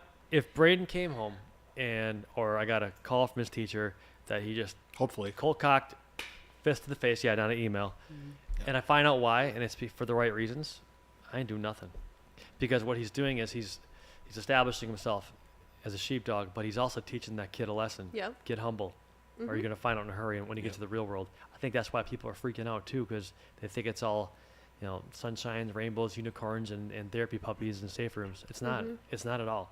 It's we lived in a great time. So how old are you? Yeah. Am I asking again? 40. 40. Yeah. So you're in the same range. So Young buck. we all lived. We all lived in an era I'll where take we that. got to I'm throw 42. some fists. So I'm young. it's you made us young buck. stronger because How of old are it. you? But 42. 42. I was kind of hoping he was going to say 49, honestly. Oh yeah. Two Patricks, both 49, That's four what I was daughters. hoping for. I didn't think you were 49. I got a lot more hair though. Oh, That's, yeah. that's true. So here, next statement. Next statement. You ready for this? This one is going to be fun. The first one was kind of fun. I don't know. These I other could- ones are spicy. I could never be friends with a stay-at-home dad. I could never be friends with a stay-at-home dad. So for females, would it be a stay-at-home Nope. mom, or is it just Stay-at-home it's the dad. same Stay-at-home thing? dad. Okay. Why don't you go first? Agree Dang, or he disagree, and doesn't we'll tell go you around the ahead room. of time, does he? I disagree. All right. Disagree? Okay. I disagree. I disagree. Yeah, I disagree. Remember now, this is the Ooh. rule, not the exception. Say it again. I could never be friends with a stay-at-home dad. I'm gonna say I agree. Okay. Yeah. Disagree. Okay. Well, Patrick. Oh, finally. Yes. I've been waiting for like one of these where it's like, Rules. okay, Let's majority. surround this one. So I disagree because number one thing that any parent is going to understand, and when I say a parent, the parent that works outside the house, a stay-at-home parent, whether it be mom or dad, it is a very challenging job. It's not, hey, I'm punching in at 8, I'm out at 5. There was a time where my wife was, sick and I had to take off of work, just like today. And I only had 3 out of the 4 of them home. And I will tell you one thing right now. It is chaos. I don't care what anyone says. You can work any job. And it does not compete with being a stay-at-home dad or a stay-at-home mom, but this is for the dad side. Yeah. So I respect the hell out of anyone that stays home. Being a dad, yeah, it's not the cliche dads at work and moms at home. But I'll tell you what, in today's society, everyone is going to be different. There's going to be female doctors, there's going to be male doctors. There's the ability for one of the spouses to stay home. The gender roles that were back in the 60s of, Wally going to, work and, mom staying home, that's pretty much gone. Now you have 2 income families, and if you do have, the ability where you are a dad and he is, working at the, house because mom's making great money and she's able to, support the family. Well, great. It doesn't discredit him in any way. Mm-hmm. It's just the situation that the family's in. But I will tell you, from the time that I had to stay home, I give props to any dad or any mom. Mm-hmm. So you would be friends or wouldn't be I was friends? like, 'cause Oh, you didn't answer whether you'd be friends. You're saying you respect I would them. I would be complete friends. Yes. Okay. That's part 1. Part 2, and this is going to be the short one. If you've ever watched TikTok during COVID, ever gone on TikTok, you mean to tell me that the videos that were out there during COVID where everyone was staying at home and the dads were boozing it up and they would bring their, recyclables out and it was all booze bottles, wine bottles, whatever else, dad's just having a fucking blast? Yeah, I want to be his friend.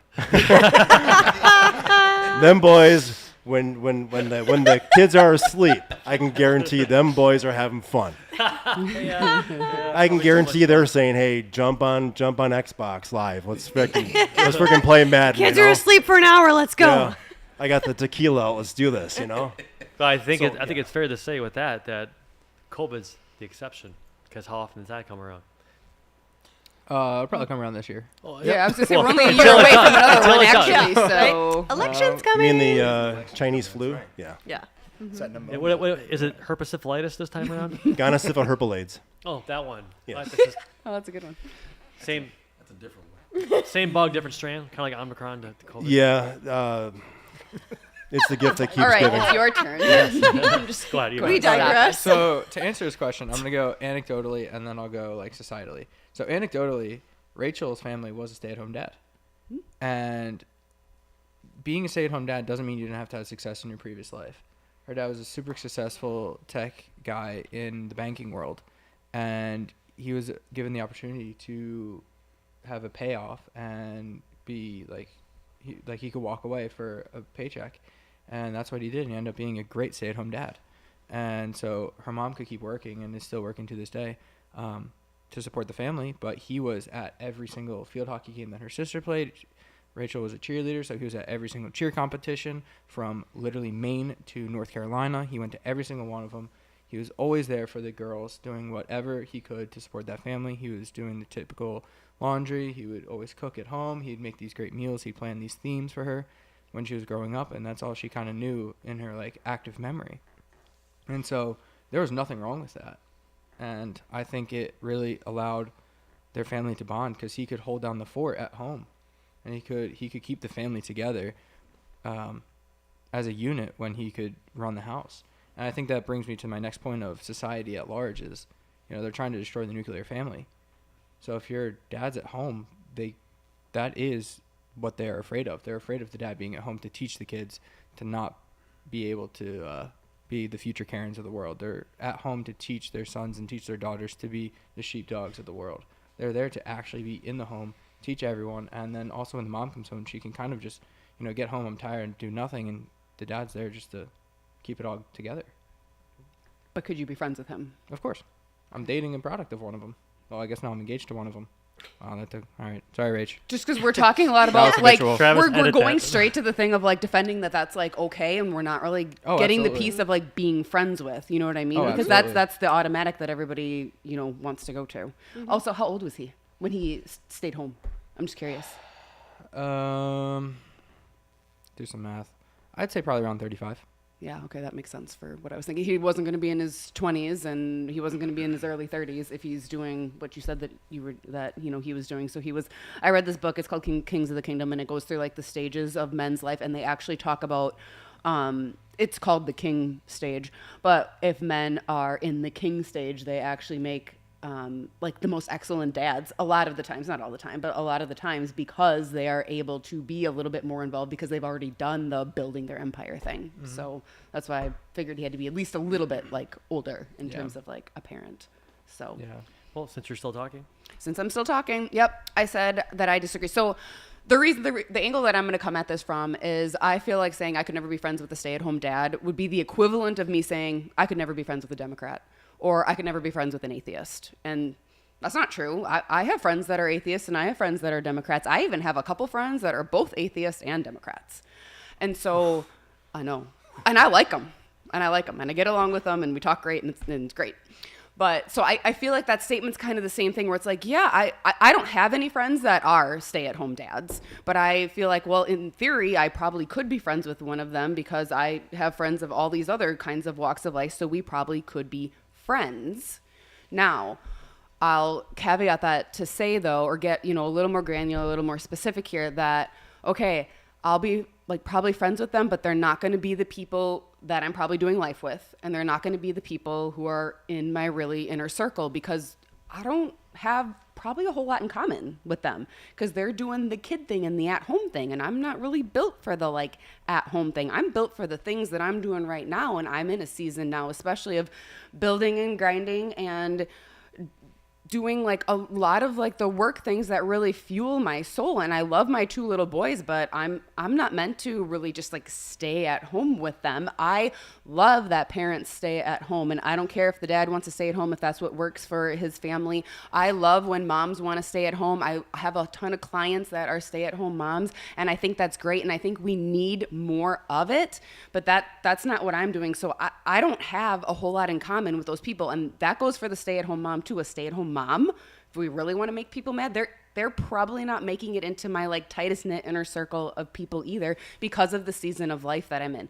I can be friends with them, but you're not going to be my 5% friends, or like my very inner circle of friends, just because we don't share a whole lot of the same values, I guess. Well, maybe I shouldn't say the word values, but we're not in the same season right now. Maybe later on we would end up being friends when their kids are older and they're looking to do, different things, just like all the moms groups right now who have the little kids. those moms 15 years from now probably aren't going to be friends. They're going to have different friends that, you know, are doing different things. But that's why I said I disagreed with it. I think I could be friends with them. They're not going to be a close friend, but I could be friends with them. Cool. One of my best friends is a stay-at-home dad, so I can be friends with him, and I am friends with him. Is it Kels? No, Oh. it's not Kels. Kels has. Is it Doug? No. Obviously, Doug is not a stay-at-home dad. He's the manager. He might want to be after that. That might be why he's that might be why he's Maybe quitting. that's why he wasn't there. Yeah, maybe. But no, I have a friend. He was a stay-at-home dad for a while. His kids are now in high school, so he's back working. But he was there because his wife already had established herself at her job, and he was like, "Well, you know, I'm not really doing anything much, so I'm gonna take care of the kids," and that's what he did. And you know, it was fine. And we've been friends since I was 15, and we were friends then. And Dana, you're biased as hell. That sounded like so judgy. What? Well, everything you just said. Everything. Well, that's I what I'm almost here felt for. like, oh my God. I'm going to become a stay-at-home dad. I'm going to come over to your house every day with my child. Well, that's fine. I'll be friends with you. Yeah, well. I was very clear I would be friends. We're going to hang out too. Okay. All the time. There are exceptions We're to going to be rules. best friends. Oh, there's the We're exception. going to be best of friends. You're going to know me. I'm going to know you. We're going to exchange blood types, all of that. I'm be positive. That's a little creepy. All right, Sarah, you're next. How do I follow that? You don't. Wow. All right. So I said I agree that I could not be friends with a stay-at-home dad, and the answer is probably not going to. You're probably not going to. I'm just going to say it. So the reason why I would not be friends with a stay-at-home dad is because of the fact of, for one, I'm female. I would not like to be friends, and because how do I want to word this? So as I've grown in my life and in my faith, I realize that when you put the word friend to a person, it means you care about them. Because we have a lot of acquaintances, there's a lot of people we know, but if I were to say you're my friend... We're Facebook official, Sarah. It's okay. Oh, it totally. Mm-hmm. But no, like, you are my friend. I will totally agree with that. And you are not a stay-at-home dad. No, you work your ass off. Anyway, so to say that he'd be my friend would be someone that I care about. And he's not on the same playing field that I am to what you were saying, Dana. I have nothing to relate to that. And obviously, if he's a stay-at-home dad, I would assume he's married or at least maybe divorced or whatever. He's got kids. That's a whole different mindset than me being a female and I work. So if I'm friends with a stay-at-home dad and he's at, the soccer games and he's at this and all the whatever, we're taking pictures or, we've got things to talk about. And then what if his wife is now at events? I'm closer to him than I am to her. I feel like that would be very inappropriate. You're opening up a door, in my opinion, to situations that can lead to animosity for the wife who's working. Why are you more closer to her than you are to me? What does this show the kids? And again, this is all, kind of situational, hearsay, whatever. But let's be honest, how many times in this society does that happen? Where you have females and males that are very, very close because they're together all the time and they're not with their spouses and they're further apart and they'd have nothing to relate to, they have nothing to talk about. But you have married couples that are not together and they're more in touch with each other and their kids than their spouses. So I believe that for one as a female, you should not be friends with a married man or divorced, whatever the situation is. If he's a stay-at-home dad, he's there to focus on the kids and his wife. And so I would not be friends with a stay-at-home dad. That's a very interesting take. Mm-hmm. Thank you for sharing. Jojo. I disagree because of the question. I don't like the question, Travis. It was a statement. It's back to what you said about the nuclear family. That's where I just cut the line right there, is that once we made the woman leave the house, all bets are off. We empowered you to go get your career, go do whatever, go do everything. But now, family is no longer number one. And that should be always the case, no matter what. That's how it was. You brought up the 60s. Civilization started well before the 60s. There's just so much to what the woman means to the family and being able Joe, to have. lean into your mic. Oh, sorry. It's okay. So the question, would I be friends with one? Absolutely. You can be, because that's how we are with anyone in life. But specifically, it's the society constructs that we've gotten to with this point that everything has to change. We have to go back to how things were 100 years ago. I recently just came across this 8th grade final from 1895. I'll share it with you guys. When I read it through it, I'm like, I couldn't answer 75% of the stuff that's on here. Society has been slowly dumbed down. Yeah. And that's part of this whole thing where if we're going to allow the father to be at home and not the mom, these people won. They kicked our ass already.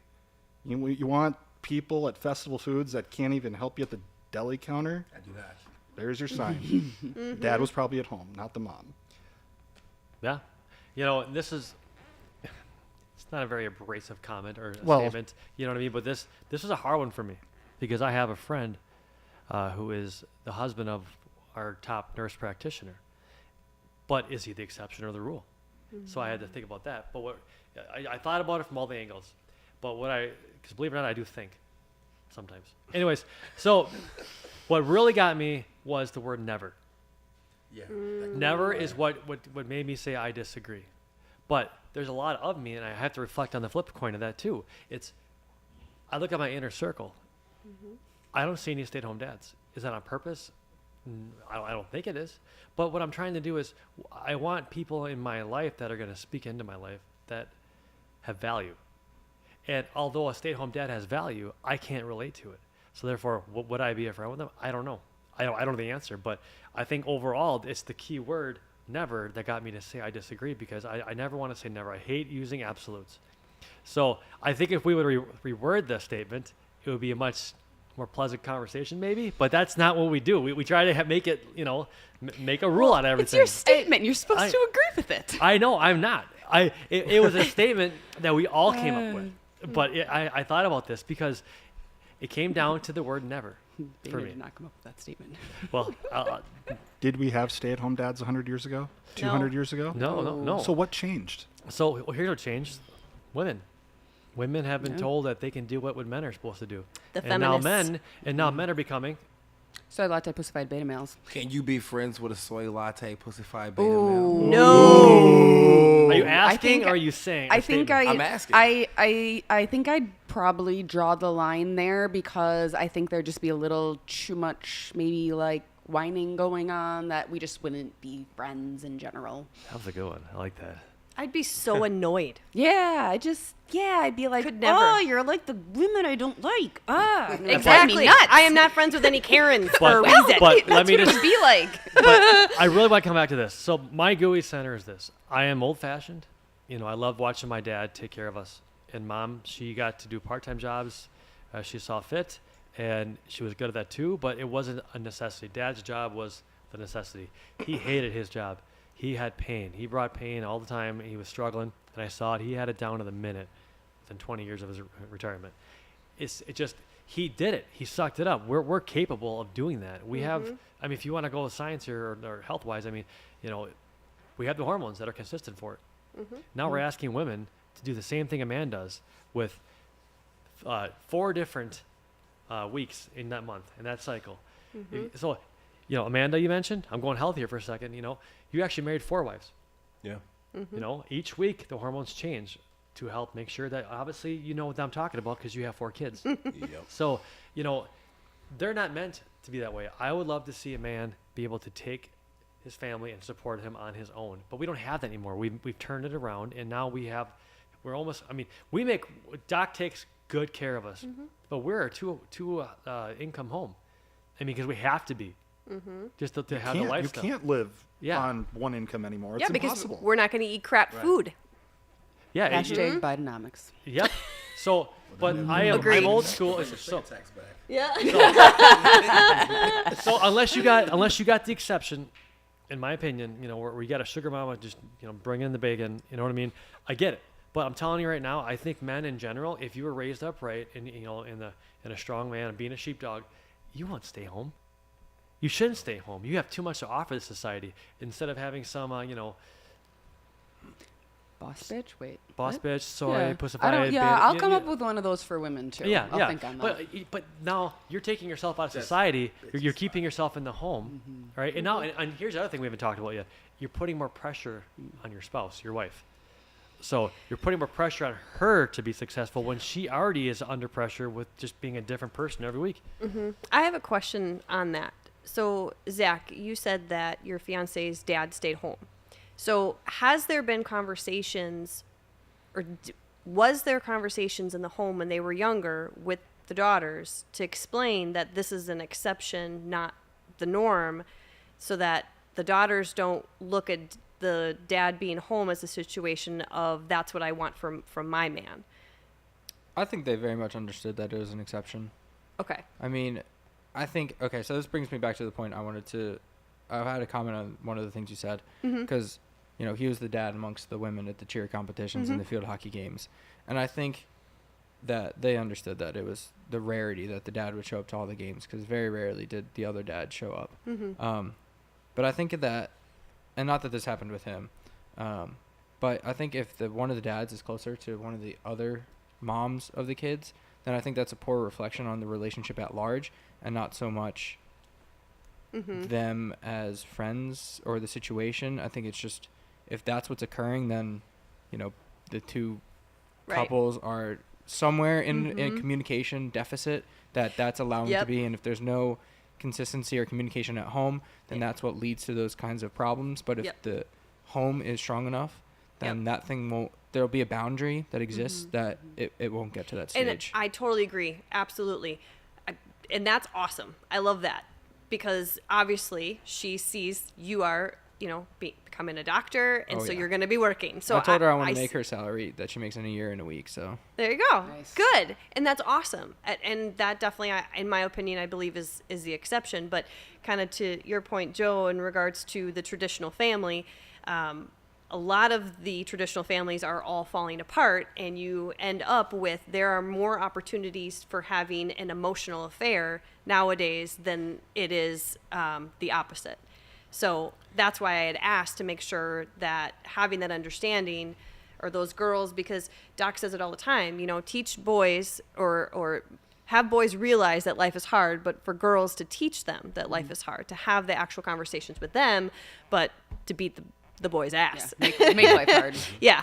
So I like the fact that they have that clear understanding to where the girls aren't being set up to go, well, you know, I want a great solid man like that, and I want him to stay home like my dad did, and the only thing that's out there in the world is the Soy latte plus 5 beta males. yeah, I can't say it as fluent as you, so otherwise I would. I just got away. I just got away with it. So that's the reason why I wanted to ask, to make sure that they understand that, which is awesome. well, I think this whole segment is the exception, not the rule. I mean, I don't think there's any stay-at-home dad.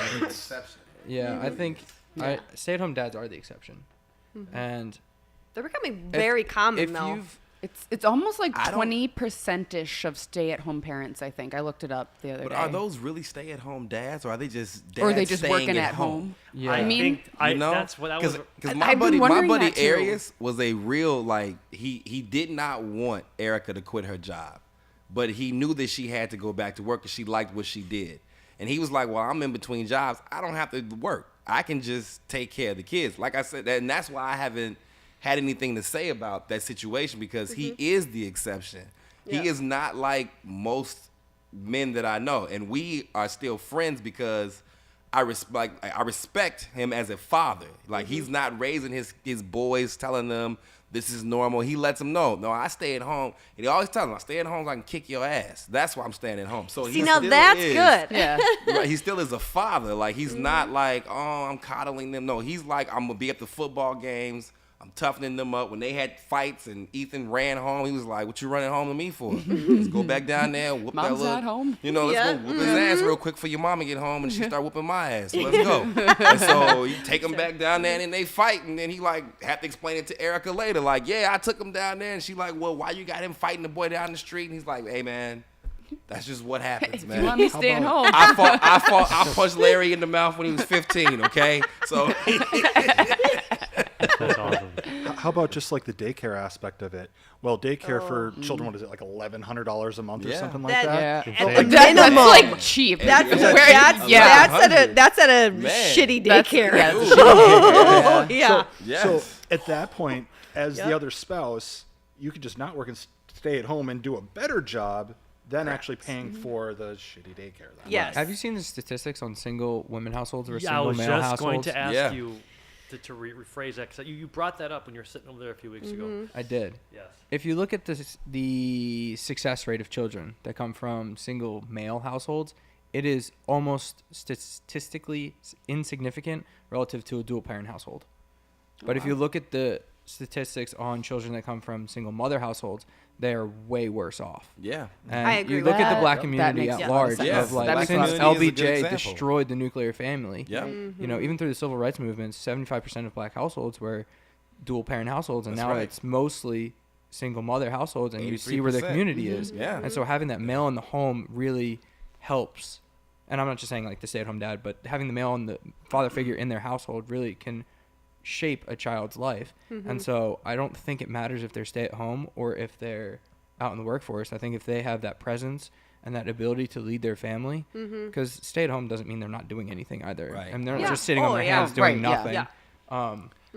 But I think that it can have tremendous effects if you know, you don't want your kids to get into the school system that could lead them down whatever pathway it's leading kids down to now. It's a very viable option to stay at home and teach them. Yeah. You know, I just want to Yeah. clarify just for everybody too. When we talk about this statement, we're not talking about the dad who is a loser sitting in the basement playing video games versus being part of society, trying to help from a parent standpoint, whatever. We're taking them out of the equation. This is just straight up dads, right, who are choosing to be home as a stay-at-home dad, not the loser kind, although that's probably not even an exception. It's probably that might even be the rule these days. Who knows? Yeah. Yeah. But I mean, I realistically, don't even know. do you see actually. how these, Does do it you see how even the exist, statement? though? But this state, what's that? Does it even exist? Because at this point, both parents have to work to even make ends meet. Well, I don't know. I think the There's a people that are lot of- staying at home, But the this males is why that stay this at home is- like that don't this have is- kids. Yeah, or they do have kids, but they're getting money from the government. Yeah. It is Correct. so good. And that's why this is such a Or good they're statement. living in their parents' house. Oh, that too. Yes. Yeah. Yeah. This is why it's a good statement. It actually it sounds kind of rough at first, but then you start opening it up, and there's a lot of angles you can take this one because there's a lot of examples out there, and I don't really know if one is a rule or one is the exception anymore. I don't know. Just our society is so upside down. So I think in general, we should agree that we don't want stay-at-home dads, but there's the exception. So here we are. You know, and I'll say I don't have kids, but one day I hopefully will. But 2019, I was working for a company. They went out of business. I started my own business servicing water customers and everything. You know what? Give yourself a little shout out here. It's, What- it's Yeah. fine. It's fine. One second. Let's get through this real quick, and then maybe we'll Yeah, It's yeah. LLB and it's on his shirt. I'm just kidding. Is that what this is? I got it for Christmas. I have no idea. I got to find something nice to wear in the closet. I'm like, can't just wear the regular day in, day out stuff. But, so that happened. 2019, I became my own boss. You have all these freedoms all of a sudden. You don't have someone saying, hey, you have to show up here or be here at this time or whatever. I can make my own schedule. So it's kind of like being a stay-at-home dad in a sense where all of a sudden you told me that there's a group of satanic individuals who like to drink the blood of children. I'm like, wait, what? And you start doing some research and you're like, wait, okay, maybe he is onto something with all this. Adrenochrome. And it just spiraled and spiraled and spiraled. And the last couple of years, I mean, I've worked my ass off, but for how much time I've actually had to be able to dive into all this stuff and actually learn it and find it, it's incredible. So the amount of time that I spent doing that, and if I had children in that aspect, like how good of a father you truly could be at home in this day and age, actually. Like we have so much more than what people even had 100 years ago. I agree. And I'm going to force you to give us look at that camera and tell them what you do because you make the best water. You have the best water systems. I'm telling you. I He swear makes by water. it. Yeah, just give a shout out. Company name is J Wade Services. Phone number is 920-310-1150. If you want clean water, give me a call. We'll walk you through it step by step by step. If you have city water, well water, whatever your problem with water is, I can at least guide you in the right direction, get you the right equipment, get you the right everything ultimately. So He's very humble, and I appreciate you, but you're the best. You're awesome. So Thank you. Yeah. But sorry, thank you for doing that because Doc believes in capitalism. Therefore, I'm Yes. going to promote you guys. So Well, and here, but real quick though, yep. it's the love of money. that people have these days. You're talking about you wanted to make a salary within a week, then a month or something. Yeah, more or less. I want to beat my girlfriend's salary that she makes in a year. I want to make it in a week. That'd be awesome. It's like a thing, but the thing I'm just trying to get at is this love of money that we're always trying to strive of, oh, I want this, or, oh, guess what? I make more. Hey, I got a raise at work. I got this. And it's, well, who cares really at the end of the day? It's just paper. It's not backed by anything. It's backed by a government that screws us every which way, left and right. So who cares, like, how much we really make? So is it the gold standard then? Is that what we're trying to get? We're going No, back to it. in The paper. rappers care, as you see. They're wearing it around their necks, and they're constantly talking about it in their songs. The rapper, Rick Ross cares. Yeah, there you go. There you You go. know, and here's the thing, though. I know what you're saying, and I get it. But money, You have to play in their solves system. a lot of problems when you have it. So there is that game. And So are you? options. No, here's. No, we're getting off topic, but who cares? That's what we do, right? So, the whole money thing is you want to get money. I want to get that money. I'm gonna work my butt off and try to get it, but it's not controlling me. You know what I mean? I'm not going to be that Hillary Clinton, all these people starting a Clinton Foundation, making millions and millions of dollars and using it for their own benefits versus actually helping people. Like there's that type of love of money that's greed, that's evil. I get that, but money does solve a lot of problems. I'll tell you what. I watched Doc. He had so much invested into all these nurses and stuff, the people that were going through stuff in COVID, trying to fork money out to attorneys to help solve their problems. You know what I mean? So there is a need for money. Yes. Is it paper? Yeah. I think gold standard would be great, but that's a whole other conversation off of another conversation that's already a distraction. But my point is, there has to be that balance. There has to be a balance of money. Like, what are you Money's using a it good for? thing. Yes. Money provides opportunity. Yeah, and options. I like Yeah. that. So, Patrick, you got something to say over there? I can see it. No, No? no. You're so quiet over You there. can uncork it. So we can all agree I that see the money makes the world go. Yeah. But I'm talking about specifically, it's that love, it's that desire, That it's greed. that greed of it. Yeah, okay. That's the part I want to remove out of the system. It's when as is well. enough enough. Well, when is Because enough basic- enough? Right, when is enough enough? Well, when you've got your when you've got your house, you got your vehicles, you've got good groceries. But why would you everyone's stop doing then? good. Right, Why would you stop? Right. Why would you ever stop? right. You help your kids? Yeah. It's because it's a very simple thing that everyone has, but no one wants to admit it. It's greed. Yeah. Because if you have a house, guess what? Now I have to have a cottage. Hey, guess what? We got that cottage. Let's get a summer house in Florida. Why not? Well, yeah, greed. and why not? But why is that? Why is having a cottage bad? Because here's the other thing too. You guys talk. We're talking about society where it was 100 years ago. Mm-hmm. Back then, it wasn't driven on money. It was driven on family time, and I think that's where you were making that point. The more time you have with your kids, the more time, the family sitting down and having a family meal. Well, guess what? Unless you're that rapper, unless you're that professional athlete, the ability to have that house, that cottage, that southern home, multiple vehicles, you got it. It's very, very minimal. So what does a person have to do? You trade time for finance, right? Now, what are you doing when you're trading time for finance? You're taking time away from your family, taking time away from your kids. And this all wraps into, why is my kid a Karen? Well, because dad's working 20 hours a day. He's never at home. He's never home to teach me. Why is my kid getting his ass kicked on the, playground? Well, because dad's not home to teach you, hey, put your fucking dukes up. Don't just stand there and take it, The problem with society is that greed controls everything. It controls the family. It controls the mindset. If you have enough to, say, hey, we're doing really, really good. Family is healthy. We've got, a healthy account. We've got good groceries. We've got, reliable vehicles. How about not just the whatever else. groceries? Let's have our gardens. Let's actually start Exactly. growing our own food. Why are we going to some store? I will tell you buying this from much right whoever now. the I fuck- will tell you this much right now. Well, crazy. even that concept, it's going to require some money. Some right? money. It's going to require some money to get And that I just, garden I don't know going. why people would ever want to stop though. Why wouldn't you ever want to keep building and building and building? Right. And even if you have multiple cars, Yeah. you're pumping money out into the True, economy when true. you're doing I, that. Yeah, Right. I get that. But by creating more opportunity, creating more income, you're also losing time with family. And that's something Well, that's a choice I think everyone has to yeah, make. that's What just would you, something what would that you the rather fa- have, time or finance? Well, time is the greatest currency of all time. There's very few people that can say that I'm sitting here making $500,000 a year and I ain't working shit hours. I ain't working more than 20 hours a week.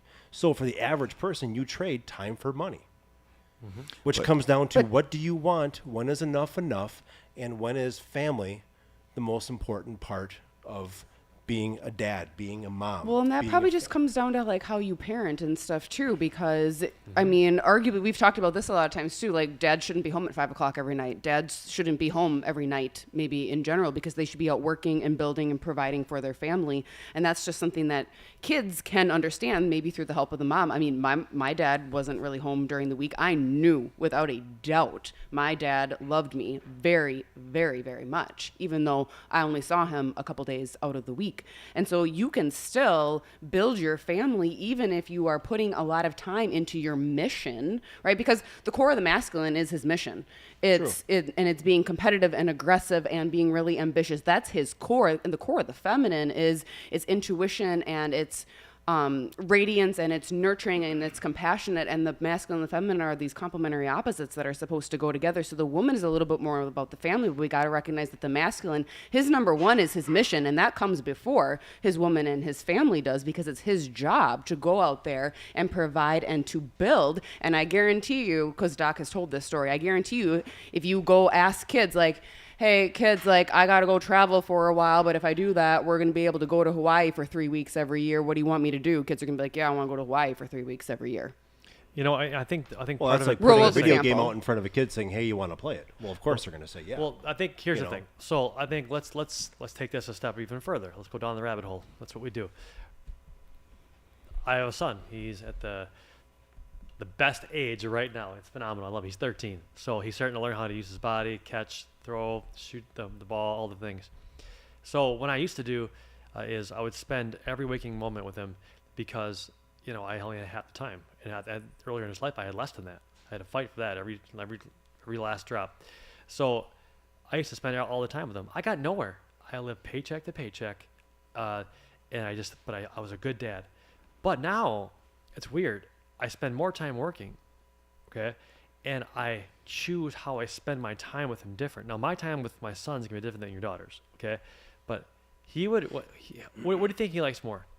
Watching a 3.5-hour movie of Lord of the Rings with me, or playing 30 minutes of catch with me out in the front yard? Oh, 30 minutes, 100%. So it's about maximizing your time with what you have to work with, because you know what? You know, biodynamics is making things way worse. And it's funny, my salary is way better than it was when I was sitting at home all day long, spending every waking moment with my son. Not only am I just spending it with him, I'm neglecting her, Haley, you know, the dogs, the house, because I'm feeling this guilt of spending time. So you have to find that balance. I'm not saying that's what you're trying to get at. I'm just saying, well, I think we need to define this as quality time, not invest every waking minute of your day with your kids. Because at the end of the day, your kids are going to move out and get married, you know, if all goes well, you know, and don't get vaccinated. And I agree. They're all Put that gonna move in out. there. Slide that They're in all there. gonna move out. But when they move out, all you have is your spouse, right, and your time. And if you're 55 years old, whatever, and they're all moved out, and you got 5 years to find a way to retire. Now you're in a shit show. Now you're scratching your head from a different perspective, going, "Oh my gosh, how am I going to do this? Like, did I spend too much time? Did I utilize my time right?" So you have to find that balance of what works for you and your family, because everyone's situation is different. Some don't have kids, some have 4. You know, some Patricks have hair, some don't. We're all different. You know what I mean? But we all have different careers, and you have to find out a way to maximize your time with your kids, and also hold yourself accountable when you're not. Yeah. I think kids in a family, though, they would much rather spend less time with dad and know that dad is out and on mission than spend a lot of time with dad and know that his mission lacks clarity. Because your family can feel that if your mission lacks clarity, because you're going to be weak and your foundation will ultimately be weak, and they'll be able to sense that in you. And just real quick, how about just these devices again? Yes. You know, Johnny, just play with this. I'm tired. I don't want to deal with you or whatever. Like, how many times I have heard that, and it's just that didn't happen in the 60s or 100 years ago or anything. It's made parents lazier. Yeah. And now you It hear was the at least go statistics read a that- book or something back when I was a kid. Climb a tree. Or yeah. that Get in now a fight. Yeah, right? These tech companies, they have, by the age of 10, 72 million impressions just by kids using cell phones on them, data and everything. Like, they know exactly how to market to that child before they're even 18. Like, it's insane. I know. It's horrible. Well, and back to what you're saying about the phones is, the traditional family is being attacked through you know, the zero tolerance. You can't fight at school. You can't name call. You can't do this. Everyone needs to be equal. And oh, by the way, there's brand new phones out. You got to get them. All of the kids talk, and you have to keep up with the Joneses. And it's all about the greed of I want this, and I have to have the newest thing, and I have to have that, and blah blah blah. And then the parents want to be the cool parents. They want to be friends with the kids, not actual parents. And so therefore they get the kids all of the cool new things, and then the parents want to be, you know, go get the job. So then you end up with the parents who the mom stays home, the dad is always working, always gone, not there for the kids.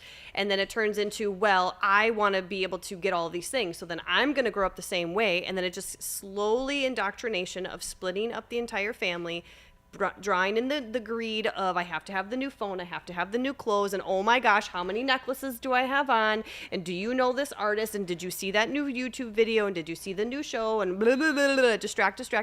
Taylor Swift. Yeah, right? All of these things, I mean, everywhere that's else. essentially what they're trying to do to a new audience of men. They're trying to introduce them to this artist, Taylor Swift.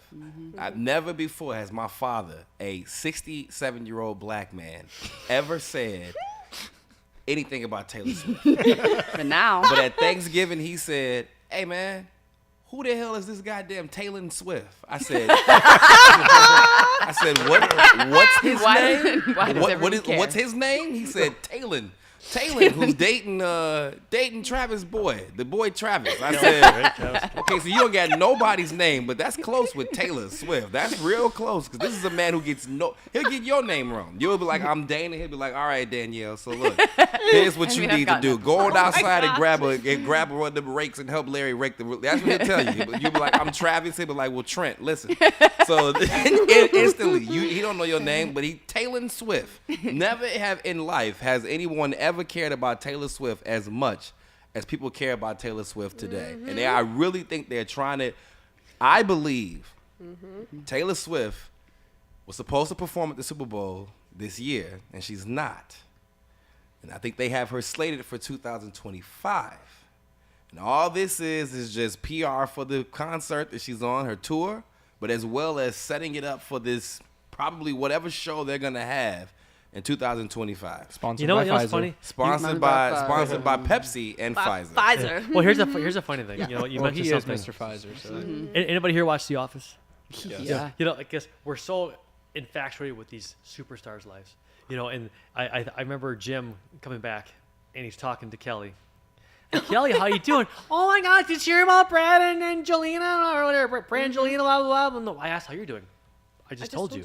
And it's like, no, that's we get infatuated with the people that don't even matter. The Taylor Swifts. Right, the Taylor Swift. So I think it goes back to what you said and a combination of what you said, where you really have to take a step back. You said that earlier, taking a step back and looking at assessing your life. Are you happy with it? Are you going in the right direction? Have you made enough now to where you don't have to work as much, but you've made investments to where you're going to continue to bring in money, but now you can spend more time with your family as you're older? Being smarter when you're younger, when you have the energy and the time and you can sleep less and still function is important. And then when you get older, then you can do those, take a step back, but be smart with your money, invest, and have it come later on. I think that's all important, having that balance and making the best decisions for each family. But I think that's going to end soon. Go ahead. I think that's going to end soon, where the idea of money being the most important thing is going to end soon. I don't think that these future generations are going to be concerned with that. Correct. I'm sure that there will be some other form of currency, right? But I don't think that money is going to be I don't even think people care about investing anymore. I think only people who it's becoming more of a, if you know what investing is, then you will invest. Correct. But it's becoming more of, I don't need to invest. The government will take Correct. my investment is in the word of the government. Yep. So if the government says they'll take care of me, then I got my investment is in them. Forever dependent. You will own nothing and be happy. Exactly. And here's the thing. exactly. I think we no. need. You know what? The if World we all would Economic have, Forum has it all figured out for us. I think I could speak for me and Patrick. We didn't utilize our time in our 20s very well, and I guarantee you we wouldn't be scraping for money. You know, Dude, I running spent hard. way too much money at strip clubs.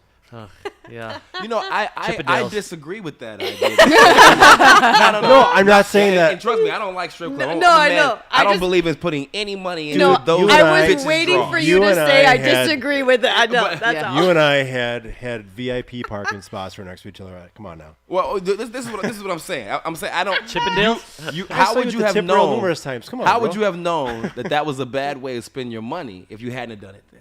Right? You How know would why? you have learned You that? know why? that Because lesson? because it was social media, or not social media. It was media driven by MTV, making Yeah. it look like, oh my God, Man, all these Jersey rappers are Shore. going to the club I and they're agree just with you. and they're making all these women come over, and all you gotta do is throw a couple of bucks. I agree Dude, with that you. was a lifestyle that Well, there's it's not the- one high school kid did not want to have. I agree with you, but it's the same thing with okay, so I'm 40, I have no kids, I've never been married, and that's because of the same thing. Because I heard Jay-Z, a guy who's been married for fucking 11 years now, tell me about pimping and I know pimps, and he wasn't one of them. Then no one ever said, "Oh, Jay-Z, yeah, he's got a pimp card. We can look him up." There's a pimp database. I don't know if you want to know that, but anyway, so there is I a learned pimp- so many things There on is this. a pimp database. There is. This is not a joke. There's a pimp database. Do you have a feather in your hat? See, now you playing games with pimps. Don't say that. So they'll get you. So, Don't mess with the cartel. but what I'm getting at is that because of hip hop music, a lot of young African American men, Hispanic men, even white men, Yep. we bought into this whole I gotta be a player, right? So I gotta have all the chicks. So even if I got a girlfriend, I need to have like a side piece, and not we weren't paying attention to, well, Tupac was getting married. I mean, he was doing all that, but he had a turned wife was. while he was in jail. You know, Yeah. I mean, he got a divorce, R.I.P., but I bro. mean, I'm sorry, he didn't have. He was engaged. He wasn't married. But Biggie Smalls had a wife. I mean, so DMX had a wife until he died. So it's like here we are trying to be players, and these guys, because we hear these guys rapping about it, they have families, wives. We don't, and it's and I get that, but how would you have known? If you hadn't spent that money at the strip club, how would you have known that was a waste of you? Because now you might be spending it now, and you got 4 daughters now, right? No, You- haven't been in a club in years. see, but let's say that you hadn't learned that lesson. Like I remember I had got all this money, and I just blew all this money on Jordans and taking people out, and we was kicking it. But I always thought you'll get more money. That you'll get more money. You're a person. You'll find a way to get Earn more more tomorrow, money. yeah. Yeah, you'll get Yeah. more money. That is But a good mindset. what did you learn from blowing all that money? That was my biggest thing. What did you learn from that? And I learned don't spend your money like that. Next time you get that kind of a Don't be large a dumbass. amount, Yeah. spend towards the future. Yep. So the next time I did get that amount, I spent towards things towards the future. Put it on bills so that I wouldn't have debt in the future and things of that nature. Built up my credit. But it's like I know people who get money and they make the same. A prime example, Fat Joe. Now they were talking about a rapper who has had tons of money, been rapping for 30-something years. This man has said 3 times he was a millionaire and went broke. Like not I'm broke, kind of like I'm Donald Trump broke Dead or I'm 50 broke. Cent broke. Because that going bankrupt, we always know doesn't Yeah, mean right. broke. Doesn't mean Yeah. nothing. Right? It's just No, on this paper. man is literally like, I go to the bank and they're like, you don't have enough money to pay the bills that you have. Like, this is ridiculous. But you're a rapper. You're going on tour. So he says he does, every time he's had a hit song, this is from his own mouth. Every time he's had a hit song, whether it's Lean Back, What's Love, or whatever the hell he had before that, he had to do those songs because he had to make money back.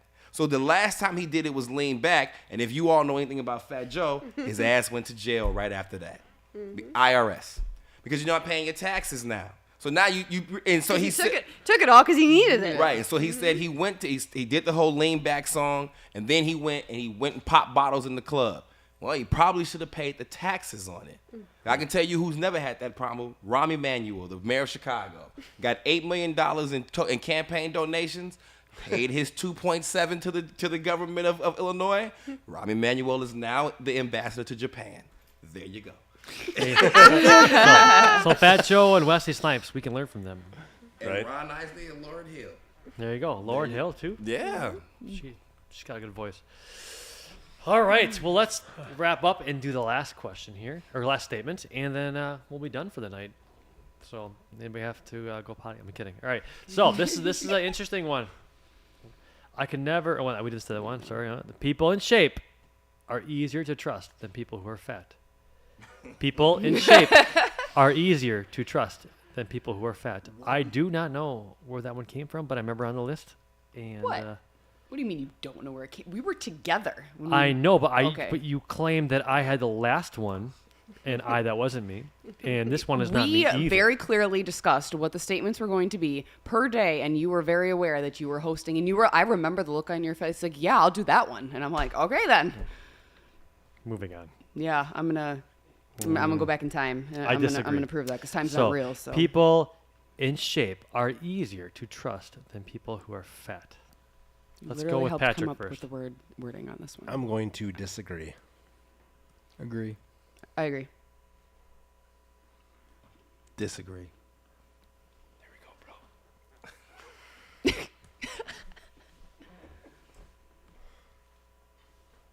So many thoughts. That's how you know he really doesn't actually tell her ahead of time.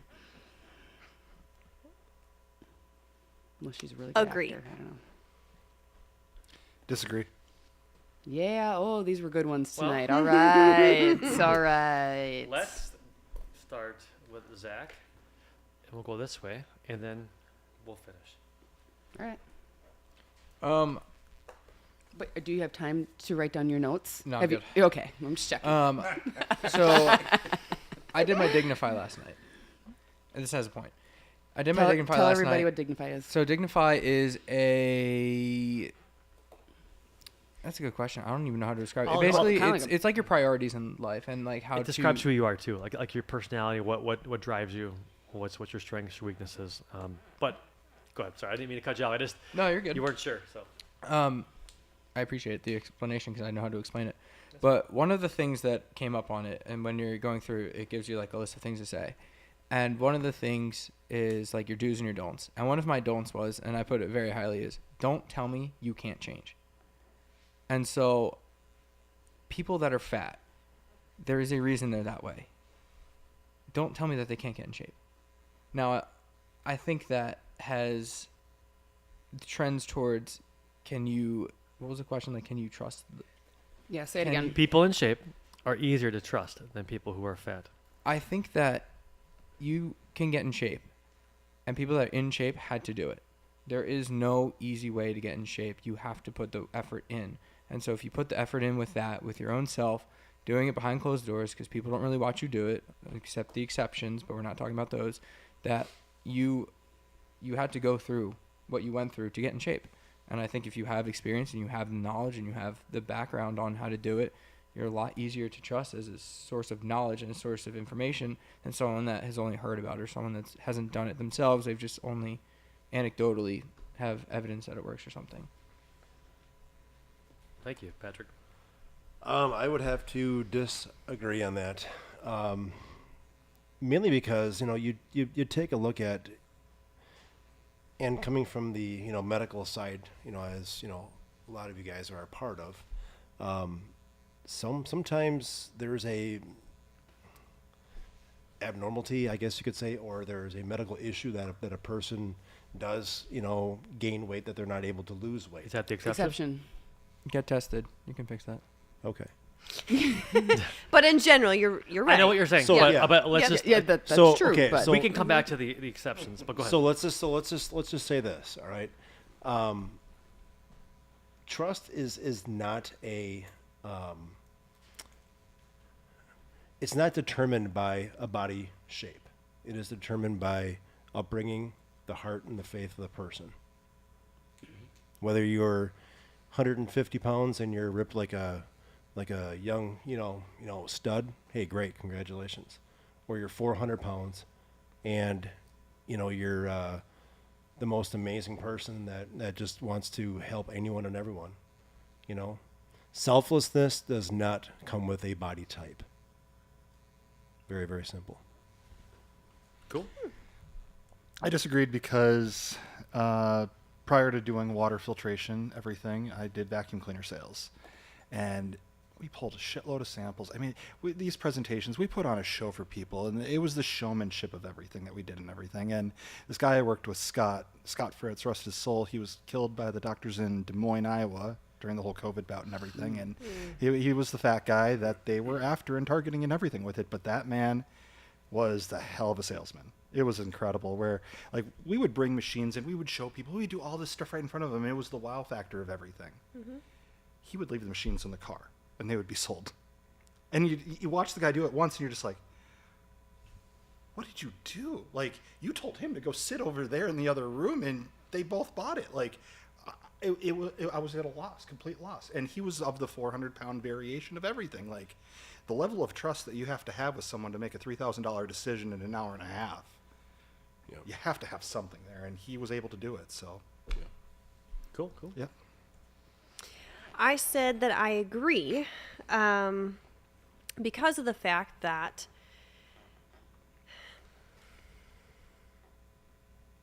how do I say it? This is why I said I have so many thoughts because obesity is very large right now. Pun intended. Pun intended. Okay. However, if you were to go to the doctor and you'd be on a scale and they do the BMI and all the things, according to standards, majority of people are overweight.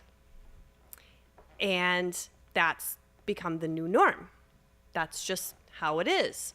The food we have or whatever, sit-down jobs, there's always excuses. So to say someone's fat, I would envision them to be physically very, very large, out of shape, health is bad. I'm envisioning someone, if you say they're fat, that their life is not in a good quality. They don't look well, their mental health is bad, their family situation is usually not good.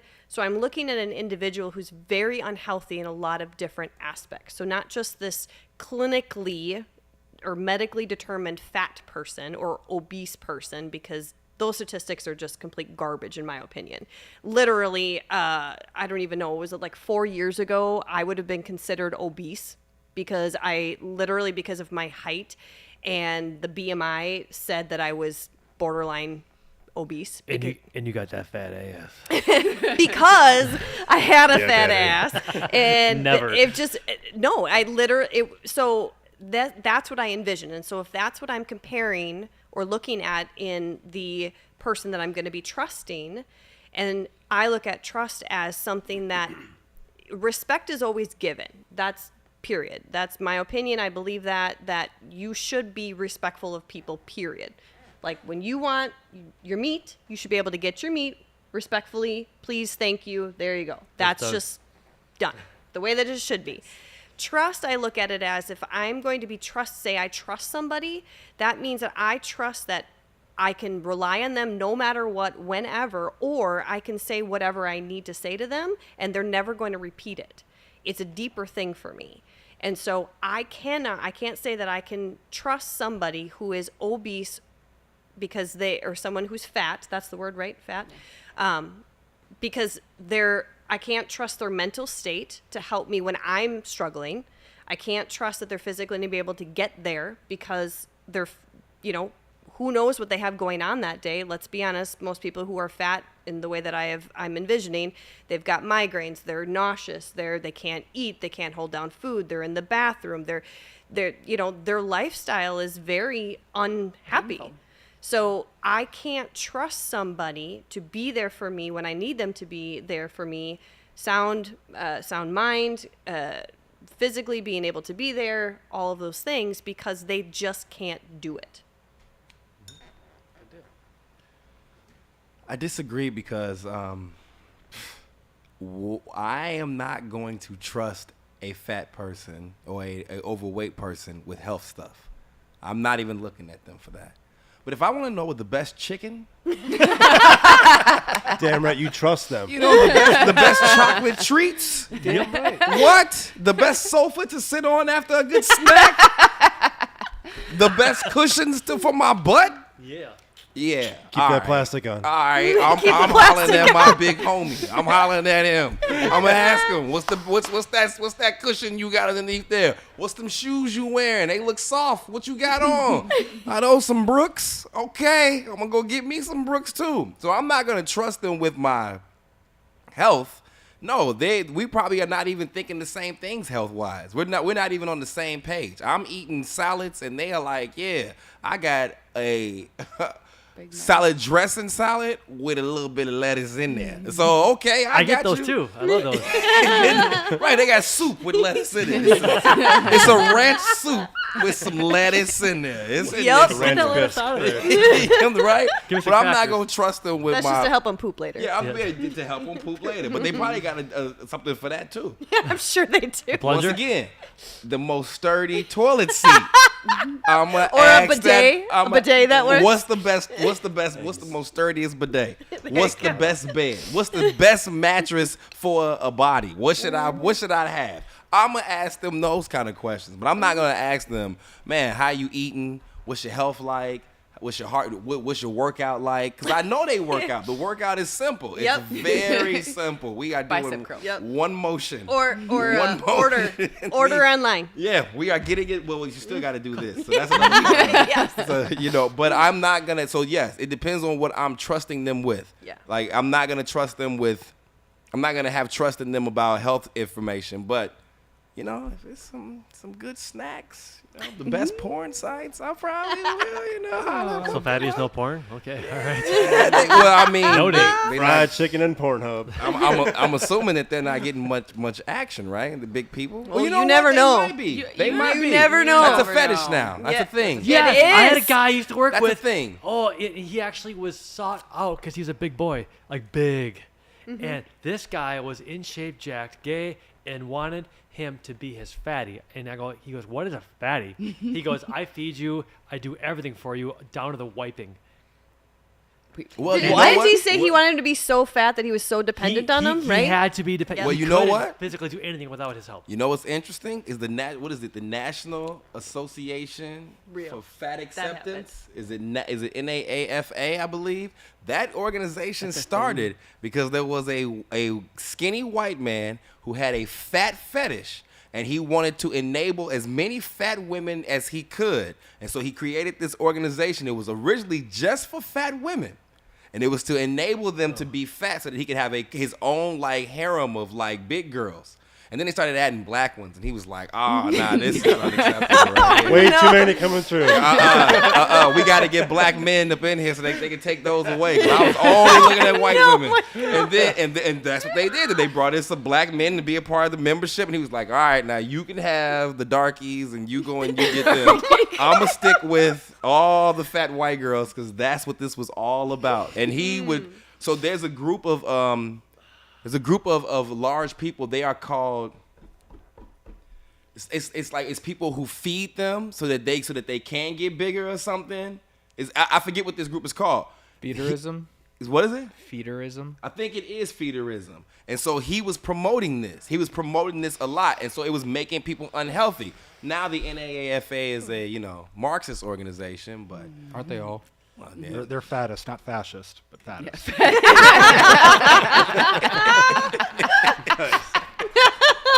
and that is how Rome fell. Outstanding. Oh my Well, gosh. thank you for sharing, brother.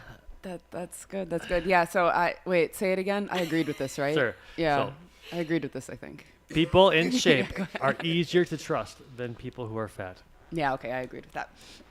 So okay. So what I have to say about this is pretty general, and I think at the end, if I actually remember, I might go into a little bit of an exception because I also think it's a rule, and I'll try to make this all tie together. But so I think that if you're fat or if you're not in shape, you're not only a liability to your family, you're a liability to humanity in general.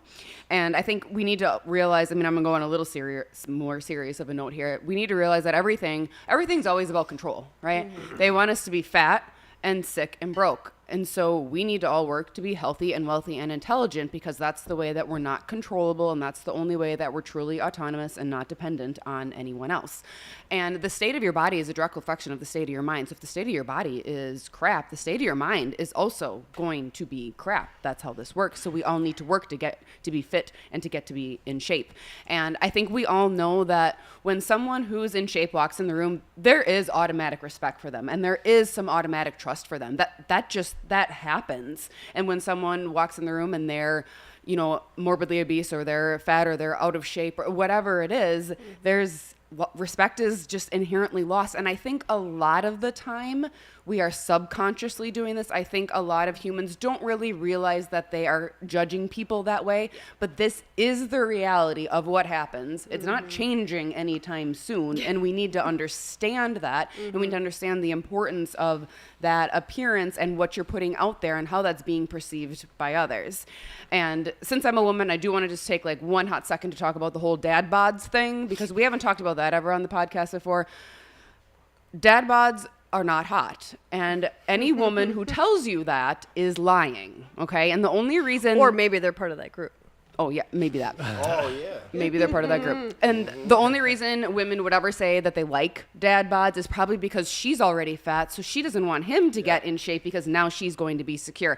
Women don't think that men need to be this perfectly chiseled little statue or anything like that, but being in shape and being fit is a good thing, because we need to be carried out of burning buildings if they start on fire, and all women really like that. And Or when we fall asleep. What? Or when we fall asleep. Yes, then too. Yes. And we like us. You need to be able to pick us up and throw on in us. your hand, causing the burning building happening to be carried out.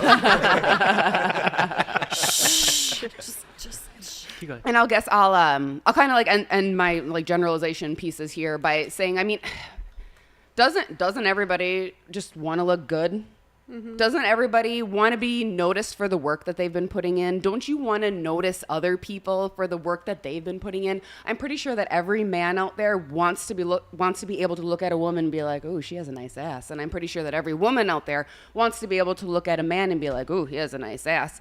And I'm pretty sure that all men just want to be able to look at other men in general and be like, "Oh, he has a nice ass." And I'm sure that all women want to be able to look at other women and be like, "Oh, she has a nice ass," because we all like to look at pretty things. And the moral of the story is everybody wants everybody to have a nice ass. You can only have a nice ass if you're actually putting in the work, and if you're putting in the work, you happen to be more trustworthy. That's my generalization here, and I want to talk about kind of an exception like a little bit. I know we don't go into the exceptions a whole lot, but I think the overall general rule is that the people who are in shape are easier to trust than the people who are fat. And I think that's the overarching rule. But I think there is a rule that acts as an exception to this rule. And I think that rule is, man, guys, like once you get to a certain state and you've proved yourself and you have a track record or you have a certain amount of success, no one cares. Nobody cares anymore. Nobody cares what Trump looks like. Nobody cares that Doc hasn't always been in shape his entire life. He's been working hardcore at that for the last like 6 months or so, but he hasn't always been in shape, and I'm pretty sure none of his business partners ever cared about that.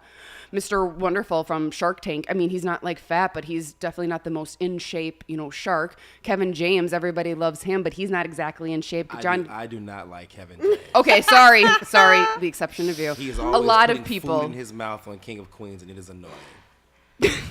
Well, that's why he's fat. So, like, there's that. I also don't like Ted Danson for the same reason on Cheers. What about Brad Pitt? He always puts food in his mouth. They did that on purpose because of his cheekbones. Okay, I don't know. well, but Brad Pitt's not fat. Or whatever. John Goodman, I think, was, or Charles Barkley. People don't have problems with those. And I realize that I'm saying, like, famous people's names and people of extreme worth. And, I mean, I'm saying that so to make the point and to illustrate the point so that we all know what I'm talking about here. But arguably, we also all know people who are only worth a couple $1 million or who only have a $400,000 or $500,000 salary that we also would trust based on their track record. And my point there is I think there's also a rule that acts as an exception that once you get to a certain place, it doesn't matter anymore. No one cares what Oprah looks like. I mean, they'll make fun of you. They'll make fun of you. They'll make fun of you, but they'll still like trust you when it comes to, business and things like that. They'll make fun of you. So, thank you. That's good. So, the reason why I brought up this question, I was a little scratched. I looked at it. I thought I remembered being people in shape are easy to rely or are more reliable than people who are fat. So that's what threw me off. So whether that's my brain fart or not, that's up for interpretation. We can argue about that in our meeting on Thursday. But my point is this. So that threw me off when I read it because I obviously misread it or I had a thought all week on it. And it's not the right word because trust and reliable are two different things. And trust makes it more absolute. So that's why I probably would say disagree. But at the same time, trust. There's certain things that, you know what? I just can't trust a big guy or girl with. I just can't. I get it. I'm coming at it from a different perspective because a lot of people come to me and I'm blessed to have this. I love it. I love that people feel comfortable enough to me to ask how to get in shape. I love it.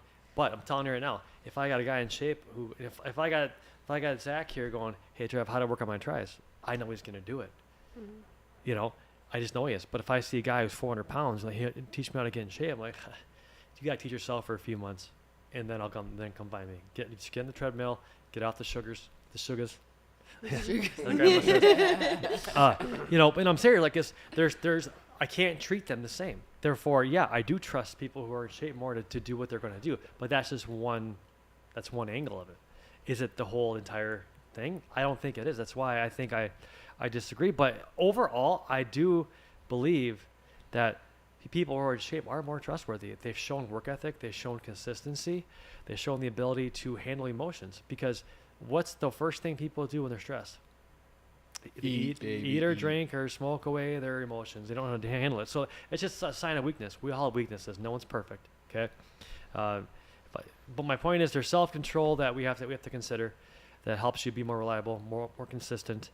And I'm definitely waffling on both sides right now. I totally know what I'm doing. But I'm trying to get you to understand why we had a fun little spat there. It's just I was looking at it from a reliable standpoint, and that's my bad. Being the host, I should know. But trust is a different thing. Therefore, I disagree because there are people that are in great shape that I trust. And there is boundaries. Yeah, well, it's like trust with what? Yeah, there is boundaries with that. I'm not going to ask them how to lose 20 pounds in a month or whatever. I'm not going to do I just can't. I can't do it. I need you to practice what you preach. I'm not going to go to a pimp and ask him how to become a one lady kind of guy. Well, When he tells you what to do, just do the complete opposite. Yeah. And you'll be good. There you go. Yeah, There you see? go. See, you Yeah. can trust him. man, when I think of pimps, I think of Wayne Brady and the Dave Chappelle show. Oh, no. Hey, he goes, hose, hose, Oh, no. hose, Dave, hose. What up, bitches? And Wayne Brady's like the nicest guy ever. Anyways, but no. So I guess this is a really good statement. I just can't agree with it entirely, and I can't tell you which one's the exception. I can't tell you which one's the rule. I think it's closer than it looks, and that's just my opinion in my brain. There's a lot of cobwebs up there, but here's the thing. I would consider myself to be in shape. I work hard every single day. I eat good, and there's things I'm not reliable with. I'm not the best with attention to detail. That's why you married me. Yeah. It doesn't help me in my job, right? So I gotta write everything down. All my ink's gone on my pen. There's things I'm weak with. Does it make me reliable? There's so many elements to this that we could talk about. I don't know which way to go. There's so much room for activities right now. Let's just make it come full circle with everything that we talked about tonight, where who benefits from fat people? China. Exactly. If you want to take over America and you want to make us all slow and stupid and sugar and everything else, this is how you do it. You take the masculinity away from the masculine men, make them fat. Now your military sucks. And if you want to get taken over, that's what you do. Yeah, Agreed. Exactly. I just think that, look, there was a time in my life where I got fat, but I was also Soy latte plus fied beta male. and I changed that around. I turned that around. I got back on my feet, got remarried, restarted my life, and I worked at it. But I was fat. I was 270 pounds. So I was a big boy. You remember those days, right? Yes, I do. I agree. But I had, but here's the thing. Here's the other side of this thing. Sarah, was I the most reliable during my fatty stage? No or no? Yeah, no. Okay. So I tried.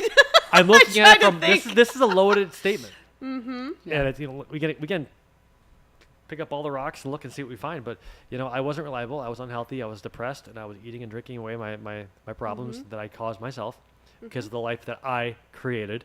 And yeah, so it's really, I think it's fair to say that obesity is how do I say this?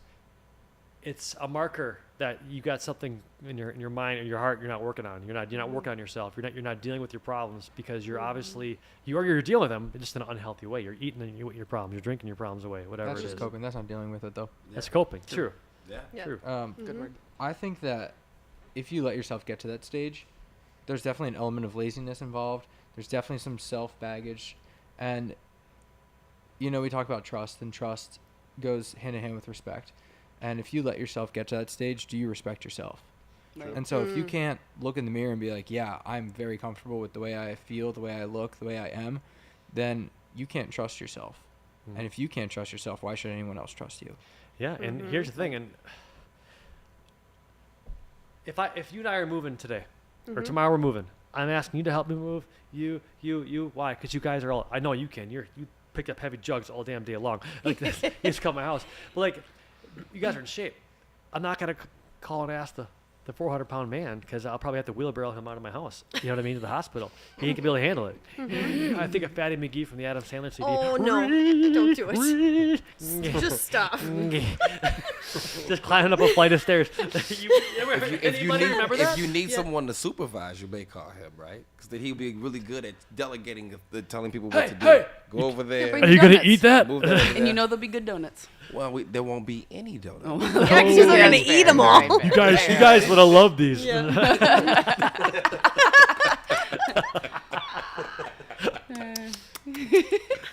Well, so it's a loaded statement, but it gives room for discussion. Anyone else want to add to that? Otherwise, we can start going to the final thoughts for everybody. Are fat people bad? No. I just think they're lazy. Just to themselves. I think. Yeah. Let's just scrape the surface here with the exceptions. Look, I get it. There's health issues. Come to the wellness way. There's people who are just bigger boned. I mean, they got wider hips. I mean, I get all that stuff. Not everyone's gonna look like you two. Yeah. I Sorry. disagree. But No they're- one's but, bones are bigger. No, No, I I've taken that's- a lot of no. X-rays. They are all the They're same. all the They're same. all the same. Hold on. They're all the I've same. seen some women that lost weight that were very big and they got small and their butt is still wide. It's flat. And my point is, we're not all built the same. We're all a little bit different. You know what I mean? Like, she's 5 foot nothing. Well, you're 5'5", 6. 5. Okay? I mean, we're all different. So people have disadvantages. Obviously. Oh. Excuse me. So I disagree. No, but that is largely you can't blame Just this kidding. on It's vertically genes. challenged. This is lifestyle. Just kidding. Lifestyle is what's wrong. You can't blame you're being fat on genes. I'm just saying Well, I mean, she could've this is grew. why I said exceptions. Stop, cut the shit. She could have grew. All she needed to do was stretch more and drink more milk when she was younger. She could have No, grew. milk She's got a would've dairy stunted your allergy. growth. How dare you? Well, you Milk know would have what? stunted you. Milk know is what? awful for you. She Milk could have is grew. horrible, right. That's what I'm getting to. 100%. She could have grew. Yes. Stretch herself. She chose not to. Yeah, that's right. She chose not to grow. I listen to my parents. That's a sign of laziness. I took the easy button. So yeah, I was just look. It's a touchy subject, so just making sure I understand that it's just not that black and white. There is some gray in there, and that's okay. But all right, moving on. Unless you want something to say. Yeah, how about just the Halloween aspect? Like, when did this whole, like, let's give kids candy, like, go door to door and get candy from everybody and do the sugar thing? Like, I don't think we had Halloween like this 100 years ago and dressing up and everything, right? Like, when did that really, Yeah. like, No. And you know what's out. funny, Joe, is that we have flu season right around that time. Maybe it's all the sugar we're eating, lowering our immune systems. Yeah, that No, could never That's be. just a quinking. that's Yeah. a conspiracy theory. Come on. Yeah, now. right? You're You right guys- wing you nut guys are job. spreading a lot of conspiracies today. You have facts to back this up. Political's going to be that all has over nothing this. to do with what you started with, right? I would never spread conspiracies. Ever. Even if there's a fire. Step brothers. All right. Final thoughts. This is fun, guys. Let's go with Joe. We'll have our 4 amazing guests go first. How about that? And then us hosts, we will conclude. All right, final thoughts. I wanted to share this with you guys because it's one of my favorite things because I found this. If everyone can see this, I took this picture on Inauguration Day of Joe Biden. This is the United States Capitol. Fox, one of the very last times I watched Fox News. I came back from commercial, and they panned the Capitol, and this is what I saw that day.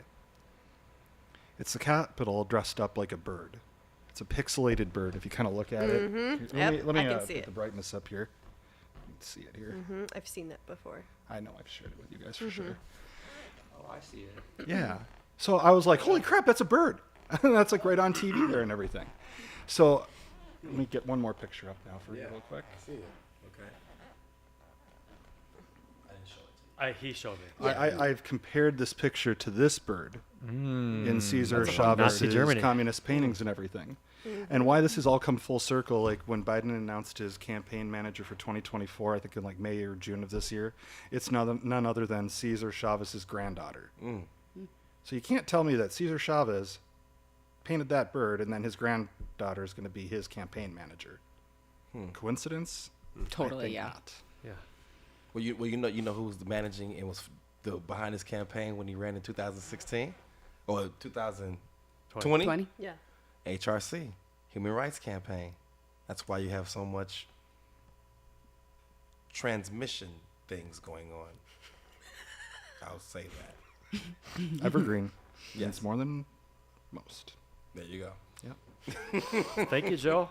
And Joe, we'd love to have you back. That's awesome. Yep. Thank you for coming here today. Thank you. Wifey, you have no choice. Speak. Wait, is that the Iron Man or the Iron Woman joke? Oh, I got a good joke. All right. Here's a joke, and then we'll go to Sarah. All right. What's the difference between Iron Man and Iron Woman? Iron Man is a superhero. Iron Woman is a command. Thank you, Dr. Patrick. Continue. Again, how do I follow that? Got him. Okay, final thoughts. Oh my gosh, so many things. We need this. We need to get back to this. It needs to be having family conversations between as you're newly engaged. Conversations of your foundation need to be happening when you are younger. Therefore, we need to allow the kids to deal with the things on the playground, in school. We've got to get back to that. And then we need to make sure that whomever wants to stay home, whatever that looks like, I mean, let's be honest, I believe in the traditional family of the man works, the woman is more of the at home or involved in the kids and the at home things. But the world we live in today makes that utterly impossible, and that is on purpose. And therefore, if a man has to stay home versus a woman because she has the ability to, thinking of the wellness way, obviously hormones and all the things, if she's fully supported, she should be able to maintain that, and he could stay home. Again, I can't be friends with that guy because the world we live in is corrupted, and there's too many marriages that are falling apart to where that can lead to negative things, to then leads to the children being disrupted, and then all that goes back to the kids. Our kids are being sought after, period, on all of the things. The greed that you brought up, Patrick, the foods that we eat, we can't have conflict resolution the way that they're supposed to. It's all about we're all supposed to be equal. It's all supposed to be fair, blah, blah, blah, blah, blah. All of the agendas. We all need to be starting to sit down and have conversations. And when people say, well, everyone's allowed to have their opinions, that's great, but look at the world. I don't agree in the fact that if your opinion goes against the traditions of how America was created, you should not be the one that is the majority and everyone else is the cowardly silent because no one wants to piss anybody off anymore. They don't want to have bad blood in the family and, oh, now the holidays are going to be awkward and, oh, we can't go to that house. I love my family dearly, but I drew a line in the sand and I stopped the generational bullcrap in my family, and I will not allow it to happen. So I don't talk to my family. I drew lines and they said they won't respect it and they don't agree with it, and so they walked away. I miss them. I love them and I pray for them. However, I am stronger. I am better. Our marriage is better.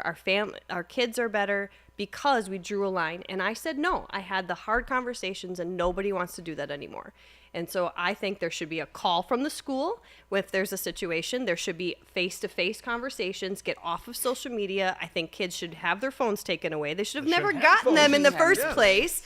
Too much corruption is easily accessible because parents don't want to be active. The government pays for everything. People are becoming lazy to where now everyone's obese, or they have a health reason, or I have a diagnosis that justifies my reasoning to not be fit, or this, that, whatever. There's a lot of excuses, a lot of greed, a lot of people don't want to piss anybody off, so no one wants to have conversations, and this is why we're in the world that we're in. You know, when we had to move your dad from the house, did we do that through talking? We tried. And then what happened?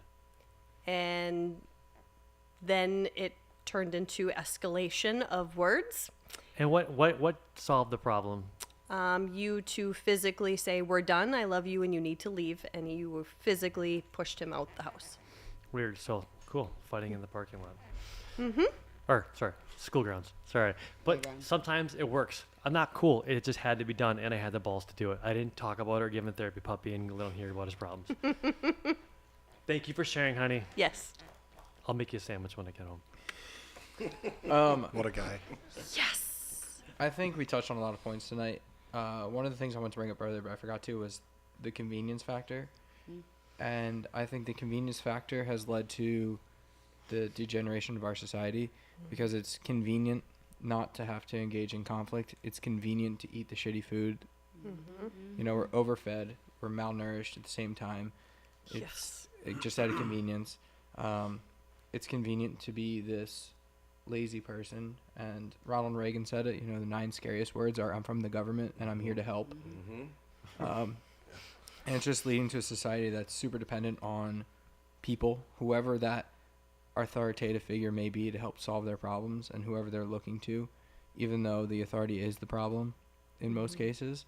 And I think it stems from, you know, I come at it from the chiropractic point of view of, we just have shitty responses to situations because our guts are messed up, our hormones are messed up, our bodies are messed up, they're at their toxic overload point, and any side situation that we can't prepare for that might test our mettle is suddenly putting us into this, you know, negative emotional response because we don't know how to handle the stuff because we're already at our wits' end physically. And before we go to Patrick, I just want to say thank you for coming on, because I know this is your last time, most likely, because you are gone in middle of December.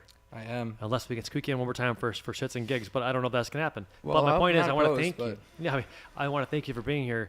Email If you are looking outreach for a at chiropractor in the Philly area, he's coming to you very soon, and he's very successful. I'm very proud of you. You worked Thank you. hard. You are a grinder. You practice what you preach. So, PA, look out. He's coming for you. It's excellent. Well, first off, I just wanted to thank you for having me on. I know that when you had reached out, I think it was like 2-3 weeks ago or so, and you said, before hey, they this jetted is- off to Hawaii. Yeah, exactly. And then I'm like, what the shit is this? And then I'm like, all right, I'm kind of hooked on this whole podcast thing, so I'm gonna jump on, right? Not thinking that, oh, you know, they're gonna do it Hawaiian time. So I'm like, what the fuck? I missed it. Yeah, jackass. But anyways, I just want to thank you guys for you know, having me on. You know, it was awesome to, you know, watch you guys, and then, you know, periodically like I'll jump on and I'll look at the actual shorts and that kind of thing, and I'll be like, oh, all right, well, I can see where you're going with this and whatever. But anyways, so thank you for that. Yeah. Yeah, just to you know, recap, you know, the biggest thing, you know, we've all talked about it, but one thing I like to add is just that we need to get rid of this participation award in life. Preach it. Amen. You know, this whole thing of, well, just because you showed up, that you are guaranteed something in life. By, you know, by giving a kid a participation award, all you're doing is saying you're okay being adequate. What is the incentive? What is the incentive for that kid? You know, well, if that's the case, then a participation award should be given to every kid in school and moved on to the next grade. Everyone should be getting A's. We should all be fucking valedictorians. Correct. Right? Because you know what? You If that showed was the up. case, I would have been. Dude, you were the furthest thing from it. I think you were like, what, 1.8? Dude, I was in the 2 points, man. Oh, that was that's right. I was average. I was the participation trophy. Dude, you're from the west side of Howard. I understand it. West side representing. I was But anyways. Swamico, fool. Oh, Swamico. Oh, you're from the dirty south. Lake Leon, dirty what? South. Dirty south of Green Bay. All right. Barkhausen, baby. So once we take away this participation award, and I've been asked numerous times, if you have kids that grow up in sports, and you've got 4 girls, and let's say they're out at soccer or whatever else, and they get their ribbon for participating, what are you gonna do? You're gonna take that ribbon away from your kid? And I said yes. Yes. Every fucking time. Yep. Because I'm gonna tell them, you know what? You may cry for having this taken away from you. But what is that going to do? It's going to create a fuel inside you to become better next time, so you can get that second place, or you can get that first place. Because if there's no incentive in life, what is there? And especially when it comes to the playground, if you're getting your ass kicked, right, and you show up every other day, and the same bullies is whooping your ass, and you don't have that wolf, protecting you. Congratulations, there's your participation award. You've accepted it. But if you don't want that participation award, if you want second place, I'm hoping that you're going for first, because first is what's doing this to you. I'm sorry. Well, that's why you're my oldest friend, one of my closest friends. And I'll tell you what, I would have you in a fight any day, because I know how you swing, and I know your parents, I know your upbringing, and so make sure you keep passing on to your girls, because we got a lot of bad wolves out there. You got to teach them to find sheepdogs. Well, I'd tell you what, there's one thing I can tell you right now. My girls ain't backing down from boys or girls. They don't give a shit. The funny thing is, and this is my last thing, I have this thing where I call, "Where's Daddy's wolf pack?" And all the girls go, "Oh!" So what happens? My nephew comes over to the house, right? He's 6'5" as a sophomore, right? And Nick starts wrestling with Waylon, who's the oldest one, right? And I'm like, "Daddy's wolf pack," and I hear a howl, and because the one's only a year and a half, all 3 are jumping on him, howling, attacking him, and I'm like, "Mother of God, what have I created?" But I tell you what. They all protect each other. Anytime, I could be anywhere, and I'll be like, "Where's Daddy's wolf pack?" Oh, in the car, out to dinner, wherever. It's awesome. That is Nice. awesome, man. Well, thank you for being on. And Appreciate it. we'll have you again, too. All right, Lorenzo. Random things you need to know. Yeah, that's a show. It's on YouTube. Someone Is it? hosted. BitChute? Yeah, I don't know, some guy, jerk. So yeah, I think that first of all, I can trust a fat person with certain things, food especially. If I want to know what the greasiest spots are, I'm trusting that fat person. Kids need to be able to settle disagreements the way kids do, whether that's on the playground or that is kicking each other's ass. And I mean, I fought my cousins in the basement all the time, so I don't remember a day that any of my aunts ever said, don't fight. They was always, okay, y'all fought, y'all boys, that's what y'all do. Now the girls, they may have got on them about fighting, like, y'all supposed to be sticking together, you're not supposed to fight, let the boys do that. But I never got that. I mean, kids should fight. Seriously, kids should fight. Everybody, I think that's how they settle agreements. They learn how to, get things figured out from that way. They should fight on the playground. I don't understand I was a school counselor, didn't get it then. And because they couldn't fight, I can say this. I remember I was a school counselor for junior high kids. These were underprivileged black kids. The town is Fort Heights, Illinois. You all can look it up. It is 98% impoverished, very poor. A young girl was getting picked on by these other girls who thought they were too cute to get touched. And she came to school with 2 razor blades in her mouth. And she said to me, "Those bitches think they cute. I'm going to make them all ugly." And her thing was that they were going to talk. Her plan was on the bus, when they get off and they start talking, doing what they do every day, talking shit, she was just going to do one of them and start slapping hoes. That was it. And, of course, she had the razor blades, so she was planning on slicing faces. And we are talking 12, 13-year-olds. And this is because they would not allow them to handle it the way that they just let them just fight. Just let them just deal with it off the bus. Just let them handle it. But now getting off the bus is now a school issue. Now the school has to be called. The school needs to be brought in. Then the police are brought in because now it's an issue in the community. This is too much. In my opinion, it's making the people that we have today who think that violence will solve everything. And if I can't be violent, now I have a mental issue. So, I mean, I just think that we need to allow that. And I figured out who the guy, I knew it.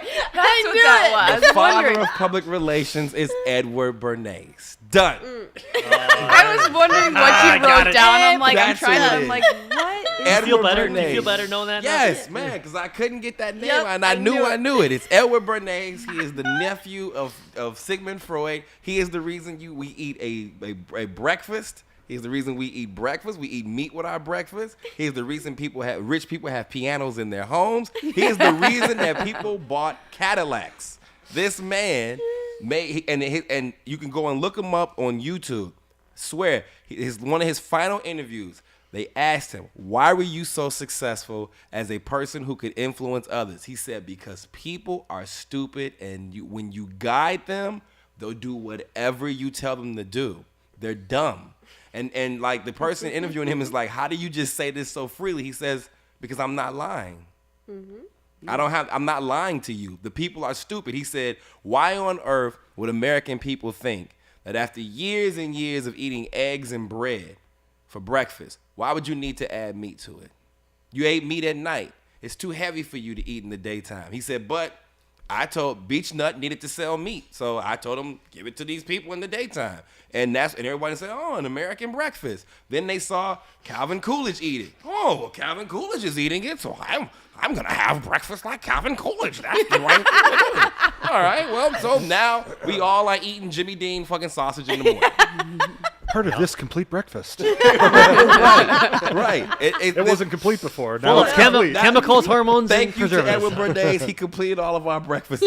So there you go. I'm very in favor of meat. We should actually be eating protein in the morning, so that's a very good thing. Well, Edward, you can thank Edward Bernays. There you go. I will thank so him. thank Edward Bernays for that. But it all started with a company that now makes, I believe, baby products. Beach Oh Nut. boy. Beach Beach Nut. Nut, yeah. They were in charge of meat, and it was so much meat. And The Jungle had come out, the book about how the meat packing plants was so nasty, so people didn't Yeah. want to eat meat. And so here, Edward Bernays says, man, put that with that breakfast, and they'll eat that crap. And then there you go, eating crap every morning. So, Okay, well, don't eat crap. Eat real meat for breakfast, guys. but what I'm getting at is what I was saying earlier. Because of people like Edward Bernays, who had a vision of, I'm gonna profit off of this. These companies are hiring me to do. There was no such thing as public relations before him.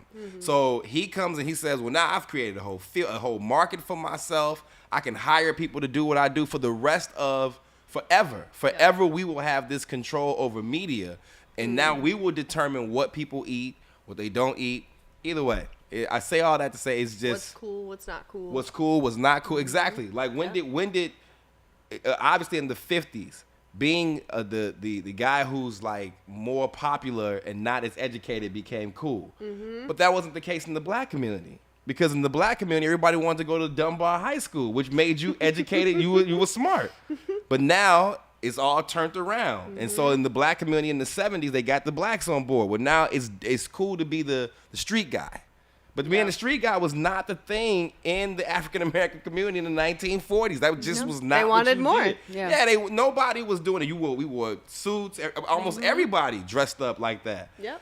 I'm just saying, we're under the influences more than we're making our own decisions, and it's messing us up. But since you all are under the influence, can you influence your asses to go to RRP Show, at RRP Show, the @ symbol, RRP Show, type it in, and then you can go and watch Random Things You Need to Know, and you can catch all the episodes, and make sure that at the end of the week, you look at how these women don't need to have their asses out there driving. There needs to be a federal legislation done where all men drive women. Stop. Look, men.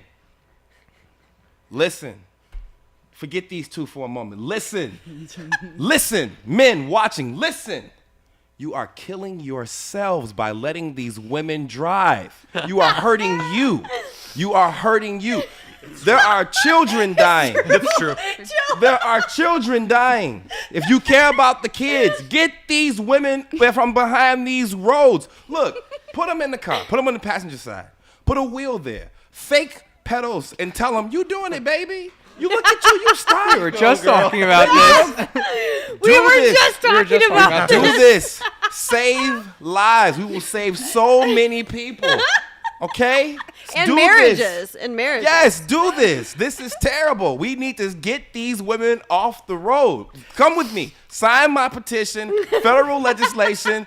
Get the women off the road. Hashtag Trick shouldn't drive. There you go. Heal the world. Keep the wifey in the driveway. That's right. Yes. For you and for me and the kids along the way. Oh man. There you go. So I actually got a new car earlier this year. Does it drive itself? You know what? I'm getting to that. So the one that I have now, my old car didn't have these features. It has the thing where, like, you know, if you're driving, you come up too close on someone, it beeps at you, yeah. right? Or if you like are teetering, Yeah. playing a little tag. See the kind of technology we need because women are driving? See this? I'm getting there. And it, you know, so it beeps at you if you get too close to the center line or if you're getting too close to the whatever that other white line is on the side of the road. And I realized once I got this car, it constantly beeped at me, and I'm like, oh dang, maybe I am a bad driver. Just to add to your point there. Lorenzo was like, "Yep, Yeah, I already know. I didn't say it. Your car did." Because those beepers go off like a lot. Beep, beep, beep. I don't know. Now I'm just kind of used And to they're them. loud. So now I'm just kind of used to them. It doesn't really matter. Oh, so now you're not even, you're just ignoring them now. You can turn them off. Yeah, anything's manual selective here. No, and if you, it knows. Dummy lights. Like that. Yeah, right? Come on. Oh, yeah. Yeah. Put the paper over. But it has the thing too, where like if you do start to if you without turning a signal on, if you start to like veer into another lane, it holds and it like won't let you It do shakes. it. Yeah, and I'm like, Yeah. this thing was designed for people who don't pay attention. I'm like, oh my god, designed that's for just women. women. Oh, yeah. So see, they're making us safer. Please tell me that's not your closing That thoughts. wasn't my clothes. That wasn't anything in my clothes, but I had to say it since you brought all of that up. No, my closing thoughts are probably just, so nobody's coming to save any of us, right? So we got to learn how to fight as kids on the playground, and so nobody's coming to save us, and people that's us. keep, what? It's us. Yeah, We're exactly. the last we, resistance. we- That's it. people keep saying like, somebody should do something about that. Well, yes, I agree. You should probably do something about whatever is going on. And so what we really want to be instilling in a lot of people is just always working every day to be the image of what you think a high value American is. And we talk about it every time on this podcast and how, a high value man is one that has his mind, muscle, and money together, his 3 M's, and a high value woman is one who has her 3 S's together, her sexy, supportive, and serene. And I'll point out that, we have sexy and we have muscle here, so that directly relates to being also in shape and being fit to the best of your ability. And that's just what we want for everybody, because we want everybody to not be controlled. We want everybody to be free, make their own decisions, and just lead the lives that they want to live and lead the lives that they want to create. To wrap it, Trent. Yes, Trent. Tyree. Thank you, Lindsay. All right, so this has been a really fun time, and I just want to share. The way I fight is with these, and a lot of this, a lot of prayer, and we need that. We need God back in society, but even more so, we need to talk to get that back into society. We have to talk, and this is a small sliver of hope that we have, that we can start talking to people. You all have value. You all brought things here today, and it helps society. And we need to keep doing that. And we cannot become the silent majority just because we're too busy to deal with it emotionally or practically or whatever. We have to keep doing our job. Keep fighting. I don't care if it's with your fists, on your knees praying, or whatever. You got to pray. But you got to be part of the solution too. Don't just sit there and feel sorry for yourself while you're praying. Go do something. Be part of the miracle. Be part of the solution. So I challenge anyone watching, whether it be on a short down the road or wherever, just remember this. We're here to talk, not just to invest 3 hours that we're not going to get back. Remember, time is the biggest currency. We got to keep moving forward, and I think you guys all have proven that that's possible. We do have brains and they work. We don't need the government and a higher a hierarchy of people to control us. We can do it ourselves, but we just got to do it one step at a time. Get back to kicking ass on the school parking lot, whatever, or the recess. Just get back to the old school thing. Some things actually worked. They didn't need to be fixed. Mm-hmm. That being said, please, if you're here, share, like, comment. If you want to be on here, I gave you the outreach at thewellnessway.com in the beginning. Please, we want you, and I'd love to have you guys back sometime. Best wishes in Pennsylvania if you don't get back. But this has been fun, beneficial, and that's what this is about. This is why it's not a waste of any time, because we're talking about things that matter. So, co-host, thank you. You guys have been amazing as always, and guests, thank you, and we will see you next week. Take care.